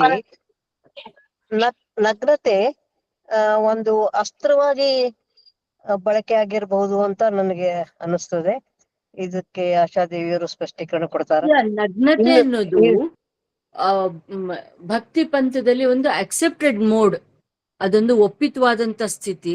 ನನಗೆ ಒಂದು ಮಹಿಳಾ ಸಂಕಥನದ ಹಿನ್ನೆಲೆಯಲ್ಲಿ ನೋಡುವಾಗ ಅದೊಂದು ಮೋಡ್ ಆಫ್ ರೆಸಿಸ್ಟೆನ್ಸ್ ಅಂತ ಕೂಡ ಅನ್ಸುತ್ತೆ. ನಂಗೆ ಅದೊಂದು ಪ್ರತಿಭಟನೆಯ ಮಾರ್ಗ ಅಂತ ಕೂಡ ಅನ್ಸುತ್ತೆ. ಯಾಕೆಂದ್ರೆ ಲಲ್ಲೇಶ್ವರಿಯ ಬಗೆಗೂ ಈ ಬಗೆಯ ಮಾತುಗಳಿದ್ದಾವೆ, ಲಲ್ಲೇಶ್ವರಿ ಮತ್ತು ಅಕ್ಕ. ಆದ್ರಿಂದ ಸೊ ಅದೊಂದು ಮೋಡ್ ಆಫ್ ರೆಸಿಸ್ಟೆನ್ಸ್ ಕೂಡ ಆಗಿದ್ದಿರ್ಬಹುದು ಅಂತ ಅನ್ಸುತ್ತೆ ನಂಗೆ. ಧನ್ಯವಾದಗಳು ಮೇಡಮ್. ಹೌದು. Sudha madam.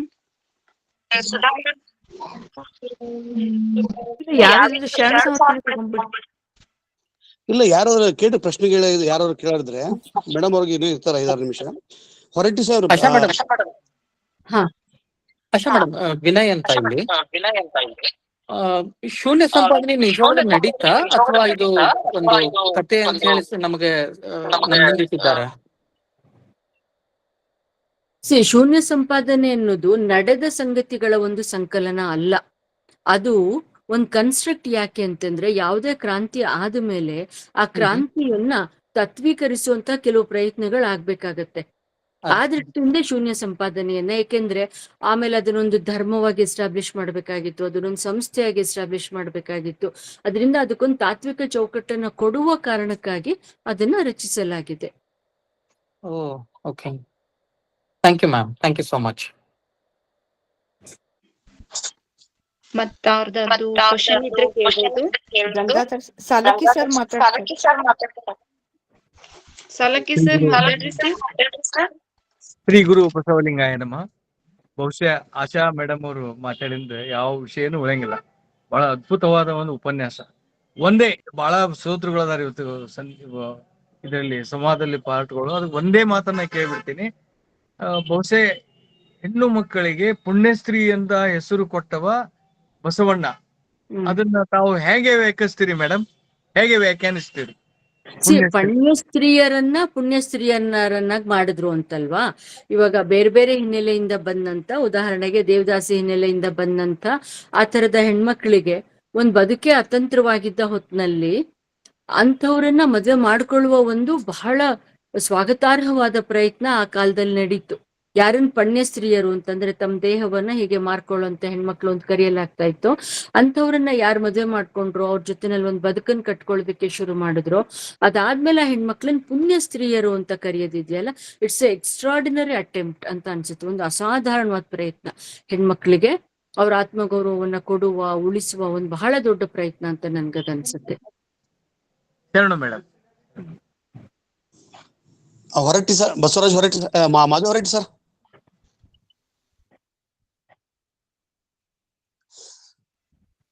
Horatti sir. Sir ನಾನೊಂದು ಪ್ರಶ್ನೆ ಕೇಳ್ತೇನೆ ಸರ್. ಎಕ್ಸ್ಕ್ಯೂಸ್ ಮೇಡಮ್, ನಮ್ಗೆ ಈ ಪ್ರಸ್ತುತ ದಿನಮಾನದಲ್ಲಿ ಕೂಡ ನಾವು ಹೆಣ್ಣು ಮಕ್ಕಳು ನಮ್ಮ ಬದುಕಿನ ನೋವುಗಳನ್ನ ಮುಕ್ತವಾಗಿ ಕವನಗಳಲ್ಲಾಗ್ಲಿ ಲೇಖನಗಳಲ್ಲಾಗ್ಲಿ ಬರೆಯೋದಕ್ಕೆ ಈಗಲೂ ಹಿಂದೇಟ್ ಹಾಕ್ತಾ ಇದ್ದೀವಿ. ಅದಕ್ಕೆ ತಮ್ಮ ಸೂಚನೆ ಅಥವಾ ತಮ್ಮ ಸಲಹೆ ಏನು ಅಂತ ಹೇಳ್ತೀರಾ?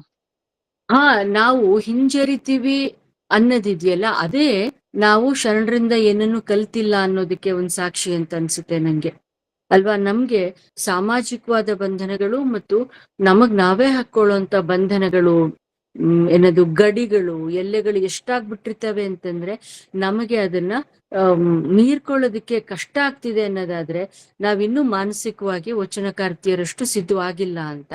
ಒಬ್ಬ ಬಹಳ ದೊಡ್ಡ ಫಿಲಸಾಫರ್ ಹೇಳ್ತಾಳೆ, ಫೆಮಿನಿಸ್ಟ್ ಫಿಲಸಾಫರ್. ಅವಳು ಏನ್ ಹೇಳ್ತಾಳೆ ಅಂತಂದ್ರೆ, if I learn to express my experience as a woman without self censorship, I will be speaking a new language ಅಂತ ಹೇಳ್ತಾಳೆ ಅವಳು. ನನ್ಗೊಂದು ಸೆಲ್ಫ್ ಸೆನ್ಸಾರ್ಶಿಪ್ ಇರಬಾರ್ದು, ಅಲ್ವಾ? ವಚನಕಾರ್ತಿಯರಿಂದ ನಾವು ಕಲಿಬೇಕಾಗಿರೋದು ಏನನ್ನ ಅಂತಂದ್ರೆ, ನಮಗ್ ನಾವೇ ಸೆನ್ಸಾರ್ ಮಾಡ್ಕೊಂಡ್ಬಿಡ್ದು. ಒಂದು ಸೆನ್ಸಾರ್ ಬೋರ್ಡ್ ಇರುತ್ತೆ ಸಿನಿಮಾಗಳಲ್ಲಿ, ಇದಕ್ಕೆ ಎ ಕೊಡ್ಬೇಕಾ, ಇದಕ್ಕೆ ಯು ಕೊಡ್ಬೇಕಾ, ಇದನ್ನ ಪಾಸ್ ಮಾಡ್ಬೇಕಾ ಏನು ಅನ್ನೋದಕ್ಕೆ. ಆ ಬೋರ್ಡ್ ಕತೆ ಆಮೇಲಿಂದು, ಸಮಾಜದ ಕತೆ ಆಮೇಲಿಂದು. ನಮಗ್ ನಾವೇ ಹಾಕೊಂಡ್ಬಿಡುದು, ನಾನು ಈ ಪದ ಬಳಸ್ಲಾ ಬೇಡ್ವಾ, ನನ್ನ ಈ ಅನುಭವವನ್ನ ಅದು ಹೇಗಾಗಿದೆಯೋ ಹಾಗೆ ಹೇಳಲಾ ಬೇಡ್ವಾ ಅಂತ ಅನ್ಕೊಳ್ಳೋದಿಕ್ಕೆ ನಾವೇ ಗೆರೆಗಳನ್ನ ಹಾಕೊಳ್ಳೋದಿದೆಯಲ್ಲ, ಅದು ನಮಗ್ ನಾವೇ ಮಾಡ್ಕೊಳ್ಳುವ ಅನ್ಯಾಯ, ನಮಗ್ ನಾವೇ ಮಾಡ್ಕೊಳ್ಳುವ ದ್ರೋಹ ಆಗಿರುತ್ತೆ. ಅದರಿಂದ ಅಷ್ಟನ್ನಾದ್ರೂ ನಾವು ಯೋಚನೆ ಮಾಡ್ಬೇಕು. ಅಕ್ಕ ಆಗ್ಲಿ, ನೀಲಮ್ಮ ಆಗ್ಲಿ, ಸತ್ಯಕ್ಕ ಆಗ್ಲಿ, ಅಮುಗೆ ರಾಯಮ್ಮ ಆಗ್ಲಿ, ಕದಿರೆರೆಮ್ಮ, ಯಾರು ಕೂಡ ಆ ಬಗ್ಗೆ ಸೆಲ್ಫ್ ಸೆನ್ಸಾರ್ಶಿಪ್ ನಲ್ಲಿ ಬರೆದವ್ರಲ್ಲ. ಅದನ್ನೆಲ್ಲ ಮೀರಿ ಬರೆದವ್ರು ಅವರು. ಅಷ್ಟನ್ನಾದ್ರೂ ನಾವು ಕಲಿದೇ ಹೋದ್ರೆ ನಮ್ಮ ಬರವಣಿಗೆಗೆ ಏನೂ ಅರ್ಥ ಇರಲ್ಲ ಅಂತ ಅನ್ಸುತ್ತೆ ನಂಗೆ. Doctor Saraswati potli madam. Saraswati potli madam. ಎಲ್ಲರಿಗೂ ಶರಣಾರ್ಥಿಗಳು. ಆಶಾದೇವಿಯವರ ಒಂದು ಇವತ್ತಿನ ಉಪನ್ಯಾಸ ಎಷ್ಟೊಂದು ಉತ್ಕರ್ಷಕವಾಗಿತ್ತು ಅಂದ್ರೆ, ಅವರ ಮಾತುಗಳು ಎಷ್ಟು ನವಿರಾಗಿದ್ದವು, ಎಷ್ಟು ವಿನಮ್ರತೆಯಿಂದ ಅವರು ಮಾತಾಡಿದ್ರು. ಅದನ್ನ ಎಲ್ಲರೂ ಕಲಿಯಬೇಕಾಗಿದ್ದಂತ ನನಗನ್ನಿಸ್ತದೆ. ಅವರು ಹೆಣ್ಣಿನ ಎಷ್ಟೊಂದು ಪ್ರಾಬ್ಲಮ್ಸ್ಗಳನ್ನ ಯಾವ ರೀತಿ ಅವಳು ಎದುರಿಸ್ತಾಳ ಅಂತ ಅನ್ನೋದನ್ನ ಬಹಳ ಚೆನ್ನಾಗಿ ಹೇಳಿದ್ರು. ಅವರು ಒಂದು ಮಾತು ಹೇಳಿದ್ರು, ನನಗದನ್ನ ಬಹಳ ನನ್ನ ಮನಸ್ಸಿಗೆ ನೆಟ್ಟಿತು. ಹೆಣ್ಣು ಆತ್ಮಹತ್ಯೆ ತಾನಾಗಿ ಮಾಡಿಕೊಳ್ಳೋದಿಲ್ಲ, ಆಕೆ ಆತ್ಮಹತ್ಯೆ ಮಾಡಿಕೊಳ್ಳುವಂತ ಪ್ರಸಂಗ ಬರೋದು ಗಂಡಿನಿಂದನೇ. ಆದ್ರೂ ಹೆಣ್ಣು ರಕ್ಕಸಿ ಅಲ್ಲ, ಹೆಣ್ಣು ಆದ್ರೆ ಗಂಡು ರಕ್ಕಸ ಅಂತ ಎಲ್ಲಾದ್ರೂ ಹೇಳ್ಯಾರೇನು? ಆ ಗಂಡು ಎಷ್ಟೋ ಸರಿ ರಾಕ್ಷಸ ಪ್ರವೃತ್ತಿಯನ್ನು ಹೊಂದಿ ಹೆಣ್ಣನ್ನ ಕಾಡ್ತಾನ, ಅವಾಗನು ಅವನು ರಕ್ಕಸ ಅಂತ ಹೇಳೋದಿಲ್ಲ. ಎಷ್ಟೋ ಸಲ ಮಹಿಳೆಯರೇ ಅದನ್ನ ಒಪ್ಪಿಕೊಳ್ಳೋದಿಲ್ಲ. ತಾಯಂದಿರು ಮಕ್ಕಳು ರಕ್ಕಸ ವೃತ್ತಿಯಿಂದ ಸೊಸೆಯಂದರನ್ನ ಕಾಡ್ತಿರ್ತಾರ, ಅವಾಗನು ತಾಯಿ ಒಪ್ಕೊಳ್ಳೋದಿಲ್ಲ. ಅಂದ್ರೆ ತಾಯಿನೇ ಈ ರೀತಿ ಒಪ್ಪಿಕೊಳ್ಳದಂತ ಇದೆ ಸಂದರ್ಭದಲ್ಲಿ ಸಮಾಜದಲ್ಲಿ ಯಾವ ರೀತಿ ಅನಿಸ್ತಿರ್ಬೋದು? ಇವನ್ನೆಲ್ಲಾನು ಬಹಳ ಚೆನ್ನಾಗಿ ಅವ್ರು ಹೇಳಿದ್ರು. ಇನ್ನೂ ಎಷ್ಟೋ ವಿಚಾರಗಳು ಅವರ ಮಾತುಗಳಲ್ಲಿ ಅಡಗಿವೆ. ಅದು ಇವತ್ತ ಇಂಥ ಉತ್ಕೃಷ್ಟ ಒಂದು ಉಪನ್ಯಾಸವನ್ನ ಕೇಳಲಿಕ್ಕೆ ತಾವು ನಮಗೆ ಅವಕಾಶವನ್ನ ಮಾಡಿಕೊಟ್ಟಿದ್ದೀರಿ. ಆಶಾದೇವಿಯರಿಗೆ ಅತ್ಯಂತ ಧನ್ಯವಾದಗಳನ್ನ ಮನಸ್ಫೂರ್ತಿಯಾಗಿ ನಾನು ಅರ್ಪಿಸ್ತೇನೆ. Madam Jayashree Patel madam. ಶರಣು ಶರಣಾರ್ಥಿ ಎಲ್ಲರಿಗೂ. ಡಾಕ್ಟರ್ ಆಶಾದೇವಿ ಮೇಡಮ್ ಇವತ್ತ ಬಹಳ ಚೆನ್ನಾಗಿ ಮಾತಾಡಿದ್ರು. And this topic is very very close to every woman. So very thank you madam. ಆಮೇಲೆ ಒಂದೇದು ಹೇಳ್ಬೇಕಂತಂದ್ರೆ ನೀವು ತುಂಬಾ ಚೆನ್ನಾಗಿ ಶಬ್ದ ಯೂಸ್ ಮಾಡಿದಿರಿ. ಲೈಕ್ ಅರ್ಹತೆ, ಆತ್ಮಘನತೆ, ಅದೆಷ್ಟು ಡೀಪ್ನೆಸ್ ಇದೆ ಅಂದ್ರೆ ಅದ್ರ ಅರ್ಥ ನಾವು ಅನ್ಕೋತೀವಿ ಅಂತಂದ್ರೆ every woman should realise what is the potential in her, what she can do and where all she can fly. That is what like ಆತ್ಮಘನತೆ ಅಂತ ಬರ್ತೈತಿ. ನೈತಿಕತೆ ಅಂತ ಯೂಸ್ ಮಾಡಿದ್ರಿ. ಆಮೇಲೆ ಕ್ಯಾಮೋಫ್ಲೇಜ್ ಯೂಸ್ ಮಾಡಿದ್ರಿ. ಸೊ ಲೈಕ್ ಆಲ್ ಸೊಸೈಟಿ, ನನ್ಗೆ ಒಂದ್ question ಅಂತಂದ್ರೆ ಪ್ರೀ ವೇದಿಕ್ ಟೈಮ್ಸ್ ದಲ್ಲಿ ನಮಗ್ ಗೊತ್ತು ವಿದ್ವಾನಿ ಮಹಿಳೆಯರು ಇದ್ರು ಅವಾಗ ಸಮಾಜದಲ್ಲಿ. ಗಾರ್ಗಿ, ಮೈತ್ರಿ ನಾವೆಲ್ಲ ಕೇಳ್ಕೊತೀವಿ, ಓದ್ತೀವಿ ಅವ್ರ ಬಗ್ಗೆ. ಸೊ ಆಮೇಲೆ ಅವಾಗ ಇಕ್ವಾಲಿಟಿ ಇತ್ತು, ಮಹಿಳೆಯರೆಲ್ಲಾರು ಓದ್ತಿದ್ರು, ಬರೀತಿದ್ರು, ಚರ್ಚಾ ಸೂತ್ರದಲ್ಲಿ ಸಹಭಾಗ ಮಾಡ್ತಿದ್ರು, ಅವ್ರ ಪುಸ್ತಕ ಸತೆ ಬರೀತಿದ್ರು. ಆಮೇಲೆ ಮೆಡಿಯಲ್ ಪೀರಿಯಡ್ ದಲ್ಲಿ ಮಾತ್ರ ವಿಮೆನ್ ಮೇಲೆ ಎಲ್ಲಾ ಬೈಂಡಿಂಗ್ಸ್ ಬಂದು ಐದರ್ ಅಂದ್ರ ದೇವಿ ಮಾಡಿ ಅವ್ರಿಗೆ ಫ್ರೇಮ್ ದಲ್ಲಿ ಕುಂದಿರ್ಸಿದ್ರು, ಅವ್ರ ರಾಕ್ಷಸಿನಿ ಅಂತ ಅಂದಿದಾರ. ಸೊ ಐದರ್ ಆಫ್ ಇಟ್ ಅಂದ್ರೆ ಹ್ಯೂಮನ್ ಅಂದ್ರೆ ಅವ್ರ ರೈಟ್ಸ್ ತಕ್ಕೊಂಡ್ಬಿಟ್ರು. ಸೊ ಇದನ್ ಟ್ರಾನ್ಸ್ಫಾರ್ಮೇಶನ್ ಆಗಿದೆ ಅಲ್ಲ. But in 21st century we can see that Nirbhaya cases ನಾವು ಇಷ್ಟೆಲ್ಲ ಓದ್ಕೊಂಡಿದ್ದೇವಿ, ಎಲ್ಲಾ PhD ಮಾಡ್ಕೊಂಡಿದ್ದೀವಿ. ಅಭ್ಯಾಸ ಅಂತ ಅಂದ್ರೆ ಇಲ್ಲ, ಓನ್ಲಿ ಅಕಾಡೆಮಿಕ್ ಗ್ರೋತ್ ಇಲ್ಲ, but apart from academic growth ಅವ್ರಿಗೆ ಆತ್ಮವಿಶ್ವಾಸ ಹಂಗ್ ಘನತೆ ಬರ್ಬೇಕು. ಅಂದ್ರೆ ನೀವು ತುಂಬಾ ಎಕ್ಸಾಂಪಲ್ ಹೇಳಿದ್ರಿ. ನೀವು ಶರಣಿ ಸಂಕೋವಾದ್ ಹೇಳಿದ್ರಿ, ಅಮುಗೆ ರಾಯಮ್ಮದ್ ಹೇಳಿದ್ರಿ. ಸೊ ಇವತ್ತಿಂದ ಸ್ಪೀಚ್ ಯಾಕ ಎಲ್ಲಾ ಮಹಿಳೆಯರು ಓದ್ಕೋಬೇಕು, ಇನ್ನೊಂದ್ಸಲ ನಾವು ಕೇಳ್ಕೋಬೇಕು. ನನಗೆ ತುಂಬಾ ಇಷ್ಟ ಆಯ್ತು ಮೇಡಮ್. ಅದಷ್ಟೇ ಅಂದ್ರೆ ನನಗೆ ಕೇಳ್ಕೊಳ್ಳೋದಿತ್ತು. ಸೊ ದೃಷ್ಟಿಕೋನ ಯಾಕೆ ಚೇಂಜ್ ಆಯ್ತು? ಗಾರ್ಗಿ ಮೈತ್ರಿ ಯಾಕೆ ಮತ್ತೀಗ ಸಮಾಜದಲ್ಲಿ ನಾವು ಸಪ್ರೆಸ್ ಮಾಡಿದ್ರು? ಅದ್ ಒಂದೇ ಕ್ವೆಶನ್ ಕೇಳ್ತಿತ್ತು ನಂಗೆ. ಯಾಕೆ ಸಪ್ರೆಸ್ ಮಾಡಿದ್ರು ಅಂತಂದ್ರೆ, ಒಂದ್ second, it's the same answer. ಅವರ ಏನ್ ಕರಿಬೇಕು, ಅವರ ಪ್ರಾಮಿನೆನ್ಸ್ ಇದೆ ಅಲ್ಲ, ಅದನ್ನ ಒಪ್ಕೊಳ್ಳೋದಕ್ ಬೇಕಾಗಿರುವ ಮೈಂಡ್ ಸೆಟ್ ಇವರಲ್ಲಿ ಇರ್ಲಿಲ್ಲ ಅಂತ.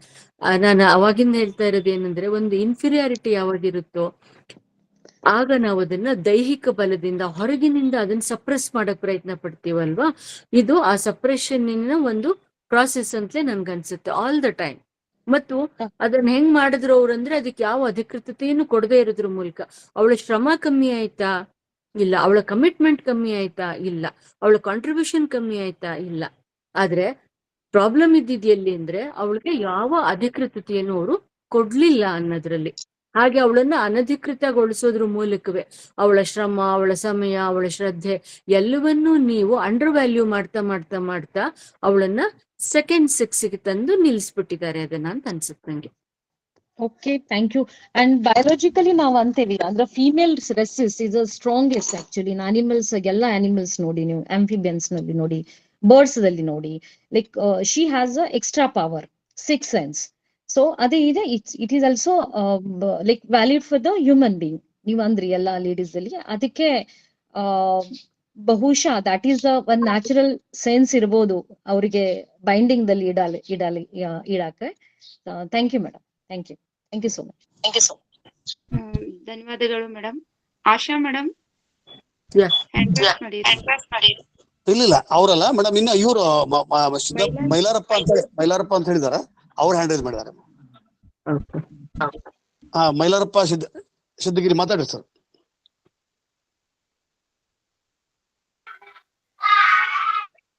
Hello sir, ಕೇಳಿಸ್ತಿದೆಯಾ? ಮಾತಾಡಿ ಸರ್, ನಿಮ್ಮ ಪ್ರಶ್ನೆಗಳು ಕೇಳಿ. Yes sir. ಎಲ್ರಿಗೂ ಶರಣಿ ಶರಣಾರ್ಥಿ. ಮೇಡಮ್ ನಮಸ್ಕಾರ. ಈಗ ಮೇಡಮ್ ಅವ್ರ ಹಿಂದೆ ಒಂದ್ ಪ್ರಶ್ನೆ ಕೇಳಿದ್ರು, ಅದಕ್ಕೆ ಪೂರಕವಾಗಿ ಒಂದು ಪ್ರಶ್ನೆ ಕೇಳಬೇಕು ಅಂತ ಅನ್ಕೊಂಡೆ. ಇಷ್ಟೆಲ್ಲ ಇದ್ದಾಗ್ಲೂ ಕೂಡ ಹೆಣ್ಮಕ್ಳಿಗೆ ನಾವು ನಮ್ಮ ಭಾವನೆಗಳನ್ನ ಅಥವಾ ಯಾವುದೋ ಬರೆಯಲು ವ್ಯಕ್ತಪಡಿಸ್ಲಿಕ್ಕೆ ಸಾಧ್ಯ ಆಗ್ತಾ ಇಲ್ಲ ಅಂತ ಮೇಡಮ್ ಕೇಳಿದ್ರು. ಇವತ್ತು ಇಷ್ಟು ಆಧುನಿಕವಾಗಿದ್ದಾಗ್ಲೂ ಕೂಡ ಅದು ಸಾಧ್ಯ ಆಗಿಲ್ಲ ಅನ್ನುವಾಗ ಬಹುಶಃ ಆ ಕಾಲಘಟ್ಟದಲ್ಲಿ ಅವರು ಮನೆ ಬಿಟ್ಟು ಹೊರಗೆ ಬಂದವರೆಲ್ಲ, ಅವ್ರಿಗೆ ಎಜುಕೇಶನ್ ಇಲ್ಲ, ಅದರಲ್ಲೂ ವಿಶೇಷವಾಗಿ ಬಹಳಷ್ಟು ಜನ ಸ್ತ್ರೀಯರು ಕೆಳವರ್ಗದಿಂದ ಬಂದವರು ಇಮಿಡಿಯೇಟ್ ಆಗಿ ಹಾಗೆ ಅವರು ತಮ್ಮನ್ನು ತಾವು ಹಾಗೆ ವೈಚಾರಿಕವಾಗಿ ತೆರೆದುಕೊಳ್ಳಿಕ್ಕೆ ಸಾಧ್ಯ ಆಯ್ತು ಅಂತ.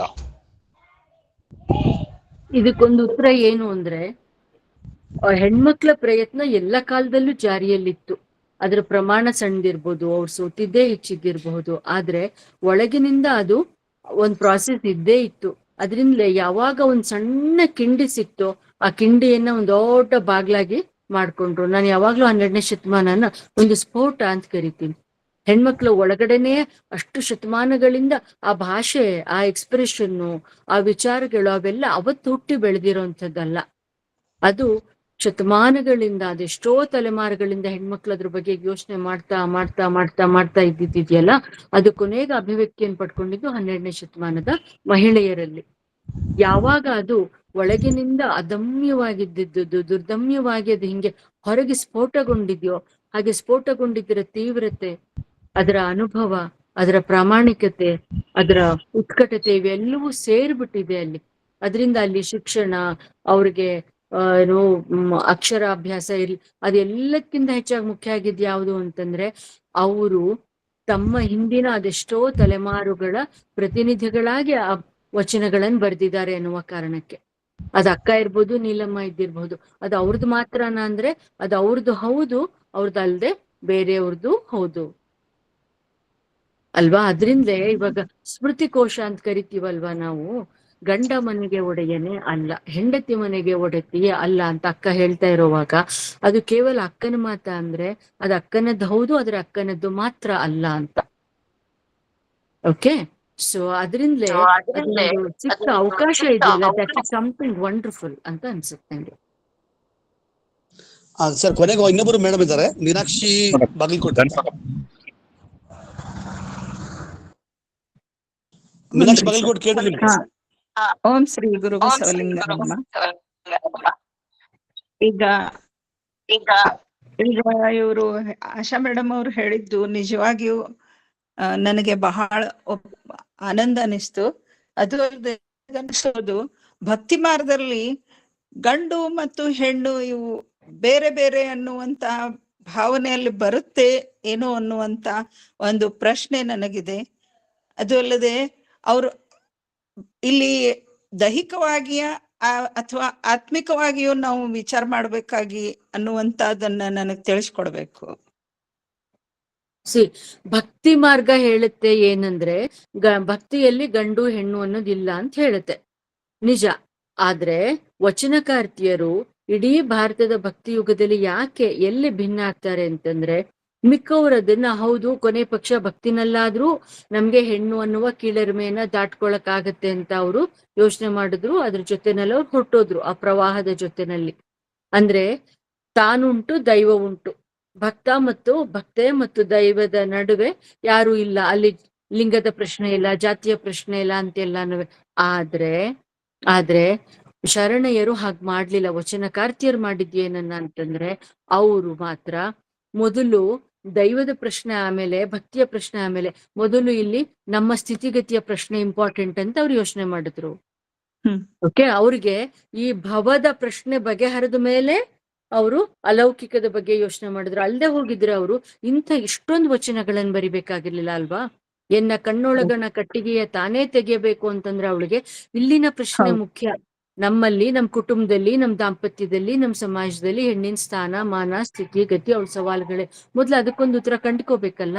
ಯಾಕೆ ಹೆಣ್ಣನ್ನ ಹೀಗೆ ಇರಿಸಲಾಗಿದೆ, ಆ ಪ್ರಶ್ನೆಯನ್ನು ದಾಟ್ಕೊಂಡು ಆಮೇಲೆ ಅವರು ದೈವದ ಕಡೆಗೆ ಹೋದ್ರು. Thank you madam, thank you very much. ನೀವು ನಿಜಕ್ಕೂ ಕೂಡ ಇವತ್ತು ನಿಮ್ಮ ಉಪನ್ಯಾಸ ಬಹಳಷ್ಟು ಜನರ ಆಲೋಚನಾ ಕ್ರಮಗಳನ್ನ ಬದಲಾಯಿಸಿ, ಅಥವಾ ಹೆಣ್ಮಕ್ಳಿಗೆ ಒಂದು ಭರವಸೆ. ಸೊ ನಮ್ಮಲ್ಲಿ award for A good work is N extra work ಅಂತ. ಮುಂದೆ ಮತ್ತೆ ತಮಗೆ ಸಮಯ ಸಿಕ್ಕಾಗ ತಾವು ದಯವಿಟ್ಟು ಮತ್ತೆ ಬಂದು ನಮ್ಮೆಲ್ಲರ ಜೊತೆಗೆ ತಮ್ಮ ಸಂವಾದ, ತಮ್ಮ ವಿಚಾರಗಳನ್ನ ಹಂಚಿಕೋಬೇಕು ಅಂತ ನಿಮ್ಮಲ್ಲಿ ಭಕ್ತಿಯ ಅತ್ಯಂತ ಪ್ರೀತಿಯಿಂದ ನಾ ಕೇಳ್ಕೊಂತೀನಿ ಮೇಡಮ್. ಥ್ಯಾಂಕ್ ಯು, ನಮಸ್ಕಾರ. ನಮಸ್ಕಾರ, ಥ್ಯಾಂಕ್ ಯು. ಸಾವಿತ್ರಿ ನೆಕ್ಸ್ಟ್ ತಗೊಳ್ಳಿ. ಧನ್ಯವಾದಗಳು ಮೇಡಮ್ ತಮ್ಗೆ.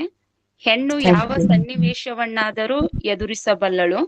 ಕೊನೆಗೆ ನಾವು ಅಂತಿಮ ಘಟ್ಟಕ್ಕೆ ಬರ್ಬೇಕಾಗಿತ್ತಂದ್ರೆ ಹೆಣ್ಣು ಎಲ್ಲದರಲ್ಲಿ ಸಾಧನೆಯನ್ನ ಮಾಡ್ತಾ ಇದ್ದಾಳೆ. ಹಾಗಾದ್ರೆ ಈ ಸಾಧನೆಯನ್ನ ನೋಡಲಿಕ್ಕೆ ಹೆಣ್ಣು ಒಂದು ಚೌಕಟ್ಟನ್ನ ಹಾಕ್ತಾ ಇದ್ದಾನೆ. ಆ ಚೌಕಟ್ಟನ್ನ ದಾಟಿ ಬರುವಂತ ಶಕ್ತಿ ಹೆಣ್ಣಿಗಿದ್ರೂ ಕೂಡ ಆಕೆ ಏನ್ ಮಾಡ್ತಾ ಇದ್ದಾಳೆ, ಮೌನವಾಗ್ತಾ ಇದ್ದಾಳೆ ಅನ್ನುವಂತ ಅರಿವನ್ನ ಬಹಳಷ್ಟು ವಿವೇಕ, ನೈತಿಕತೆ, ಸಮಶೀಲ, ಆತ್ಮಘನತೆ, ಆತ್ಮಗೌರವ, ಅನಿವಾರ್ಯತೆ ಮತ್ತು ಮೌಲ್ಯ ವ್ಯವಸ್ಥೆಗಳ ಬಗ್ಗೆ ಅತ್ಯಂತ ನೀವು ನಿಜಕ್ಕೂ ವಿಮರ್ಶಕರು ಮೇಡಮ್, ನಿಜಕ್ಕೂ ಸಂಶೋಧಕರಿಗೆ, ನಮ್ಮಂತ ಸಂಶೋಧಕರಿಗೆ ಬಹಳಷ್ಟು ಪೂರಕವಾದಂತ ವಿಷಯಗಳನ್ನ ನೀವು ಕೊಟ್ಟಿದ್ದೀರಿ. ಇದಕ್ಕೆ ಸಾಕ್ಷಿಯಾದಂತಹ ವೇದಿಕೆಯ ಅಧ್ಯಕ್ಷರಿಗೆ ಅನಂತವಾದಂತಹ ಭಕ್ತಿಯ ಶರಣಾರ್ಥಿಗಳು. ಇನ್ನು ದತ್ತಿ ದಾಸೋಹಿಗಳಿಂದ ಒಂದೆರಡು ಮಾತುಗಳು. ಸುಧಾ ಮೇಡಮ್ ಮಾತಾಡ್ರಿ. ಮೇಡಮ್ ಮುಂದೆ ತಗೋರಿ. ಓಕೆ. ಲಲಿತಾ ಅಂಗಡಿ ಅವ್ರು ಹ್ಯಾಂಡ್ ರೈಸ್ ಮಾಡಿದ್ದಾರೆ. ಲಲಿತಾ ಅಂಗಡಿ ಕೇಳ್ರಿ. ನಮಸ್ಕಾರ ಮೇಡಮ್, ಕೇಳಿಸ್ತಾ ಇದೆಯಾ? ಕೇಳ್ತಾ ಮಾತಾಡಿ ಮೇಡಮ್. ಈಗ ಪ್ರತಿಭೆ ಅನ್ನೋದು ಎಷ್ಟು ಒಂದೊಂದ್ಸಲ ಗಂಡಸರು ಮಾನಸಿಕವಾಗಿ ಎಷ್ಟು ಹತ್ತಿಕ್ತಾರ ಅಂದ್ರೆ, ಒಂದು ಉದಾಹರಣೆ ನಾನು ಹೇಳ್ಬೇಕಂದ್ರೆ ಅದು ರವಿಶಂಕರ್ ಅಂತ ಗೊತ್ತಲ್ವಾ ಮೇಡಮ್? ಅವರು ಮಿಸಸ್ ಕೂಡ ಎಷ್ಟು ಒಳ್ಳೆ ಗಾಯಕಿ.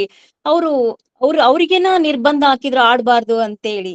ಇಂತ ಒಳ್ಳೆ ಅಂದ್ರೆ ಗಂಡಿನ ಮನಸ್ಥಿತಿ ಹೇಗಿರುತ್ತೆ ನೋಡಿ ಮೇಡಮ್, ಒಳ್ಳೆ ಪ್ರತಿಭೆಯನ್ನು ಕೂಡ ಹತ್ತಿಕ್ಕುವುದು. ಖಂಡಿತ. ಏಕೆಂದ್ರೆ ಗೊತ್ತಿತ್ತು ಅವ್ರಿಗೆ ಅನ್ನಪೂರ್ಣಾ ದೇವಿ ತನಗಿಂತ ಎಷ್ಟೋ ಪಟ್ಟು ಮೇಲ್ಮಟ್ಟದ ಗಾಯಕಿ ಅನ್ನೋದು ಗೊತ್ತಿತ್ತಲ್ಲ ಅವ್ರಿಗೆ. ಅದರಿಂದ ಇದೊಂದು ಮೇಡಮ್. ಇನ್ನೊಂದು, ನಾವು ಗೊಮಟೇಶ್ವರನ ಒಪ್ತೀವಿ, ಆಮೇಲೆ ಅಕ್ಕಲ್ಕೋಟಿ ಸ್ವಾಮಿ ಸಮರ್ಥ ಅಂತವ್ರನ್ನೆಲ್ಲ ಬರಿ ಬತ್ತಲೆ ಒಪ್ತೀವಿ. ಆದ್ರೆ ಅಕ್ಕ ಮಹಾದೇವಿ ಇದ್ಲೋ ಇದ್ದಿಲ್ಲ ಅದು ಗೊತ್ತಿಲ್ಲ. ಆದ್ರೂ ಬೆತ್ತಲೆ ಹೋಗಿದ್ದಾಳೆ ಅನ್ನೋದಕ್ಕೆ ಮಹಿಳೆಯರು ಒಪ್ಪೋದಿಲ್ಲ, ಗಂಡಸರು ಒಪ್ಪೋದಿಲ್ಲ. ಯಾಕೆ ಮೇಡಮ್ ಈ ತರ ಮಹಿಳೆ ಅಂದ್ರೆ ಇಷ್ಟು ಅನಾದಿ ಕಾಲದಿಂದಲೂ ಅದು ಅಂದ್ರೆ ಯಾವಾಗ್ಲೂ ಮಹಿಳೆ ಇರೋವರೆಗೂ ಈ ತರ ಇರುತ್ತಾ ಅಂತ?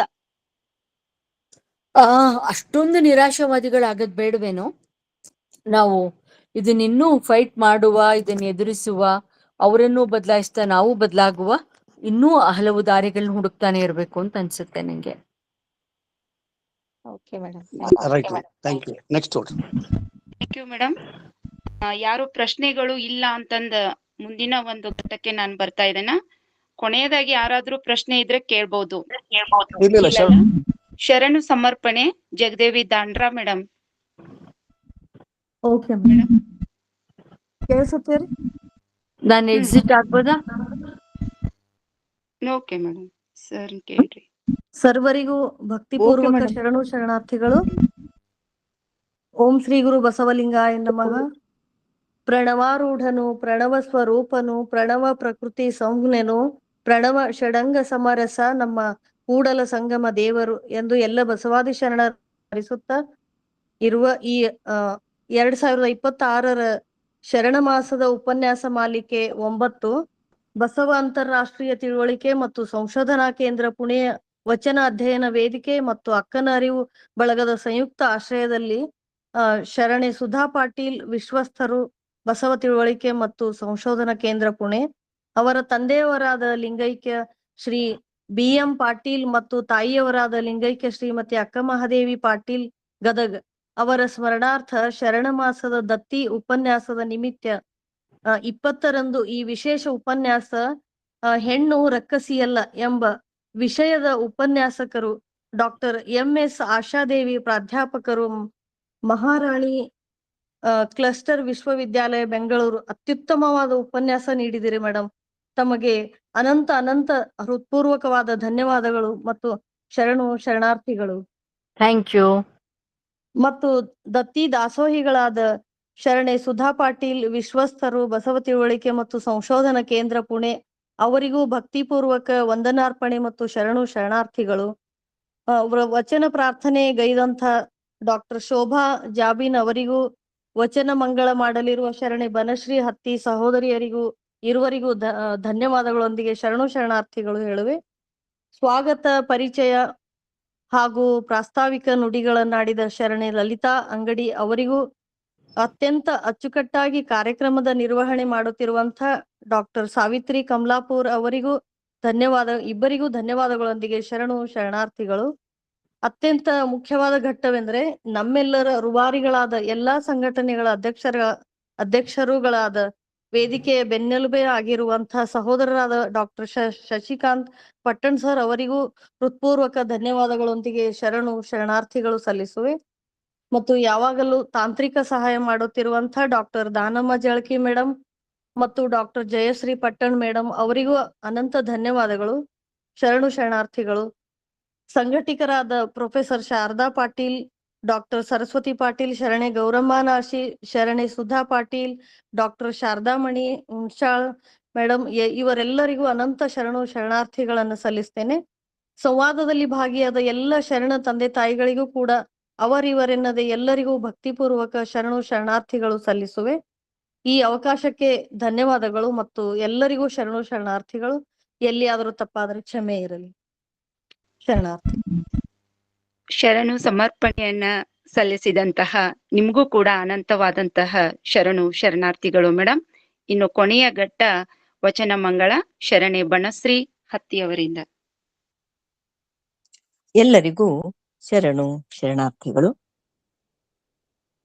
ತನಗೆ ಮುನಿವವರಿಗೆ ತಾ ಮುನಿಯಲೇ ಕೈಯ, ತನಗೆ ಮುನಿವವರಿಗೆ ತಾ ಮುನಿಯಲೇ ಕೈಯ, ತನಗಾದಾಗೇನು ಅವರಿಗಾದ ಚೇಗೇನು, ತನಗಾದಾಗೇನು ಅವರಿಗಾದ ಚೇಗೇನು, ತನಗೆ ಮುನಿವವರಿಗೆ ತಾ ಮುನಿಯಲೇ ಕೈಯ, ತನಗೆ ಮುನಿವವರಿಗೆ ತಾ ಮುನಿಯಲೇ ಕೈಯ. ತನುವಿನ ಕೋಪ ತನ್ನ ಹಿರಿತನದ ಕೇಡು, ತನುವಿನ ಕೋಪ ತನ್ನ ಹಿರಿತನದ ಕೇಡು, ಮನದ ಕೋಪ ತನ್ನ ಅರಿವಿನ ಕೇಡು, ಮನದ ಕೋಪ ತನ್ನ ಅರಿವಿನ ಕೇಡು, ತನಗೆ ಮುನಿವವರಿಗೆ ತಾ ಮುನಿಯಲೇ ಕೈಯ, ತನಗೆ ಮುನಿವವರಿಗೆ ತಾ ಮುನಿಯಲೇ ಕೈಯ.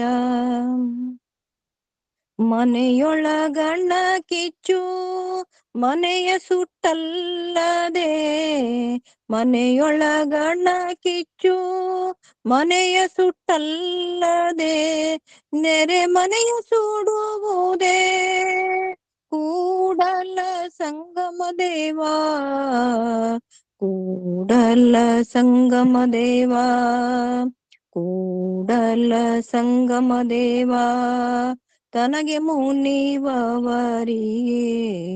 ತಾ ಮುನಿಯಲೇ ಕೈಯ, ತಾ ಮುನಿಯಲೇ ಕೈಯ, ತಾ ಮುನಿಯಲೇ ಕೈಯ. ಅವಕಾಶಕ್ಕಾಗಿ ಧನ್ಯವಾದಗಳು. ಧನ್ಯವಾದಗಳು ಎಲ್ಲರಿಗೂ. ಇದುವರೆಗಿನ ಕಾರ್ಯಕ್ರಮದಲ್ಲಿ ಭಾಗಿಯಾದಂತಹ ತಮ್ಮೆಲ್ಲರ ಹೃದಯಕ್ಕೆ ಅನಂತವಾದಂತಹ ಭಕ್ತಿಯ ಶರಣಾರ್ಥಿಗಳು. ಮತ್ತೆ ನಾಳೆ ಶರಣ ಮಾಸದ ಇದೇ ಸಮಯಕ್ಕೆ ತಾವೆಲ್ಲರೂ ಈ ಒಂದು ಗೂಗಲ್ ಮೀಟ್ ದಲ್ಲಿ ಭಾಗವಹಿಸಿ ಅಂತಂದು ಹೇಳ್ತಾ ಇಲ್ಲಿಗೆ ಕಾರ್ಯಕ್ರಮವನ್ನ ಮುಕ್ತಾಯಗೊಳಿಸುತ್ತೇವೆ. ಎಲ್ಲರಿಗೂ ಮತ್ತೊಮ್ಮೆ ಶರಣಾರ್ಥಿಗಳು. ಎಲ್ಲರಿಗೂ ಶರಣಾರ್ಥಿಗಳು. ಎಲ್ಲರಿಗೂ ಶರಣಾರ್ಥಿಗಳು. ಎಲ್ಲರಿಗೂ ಶರಣಾರ್ಥಿ.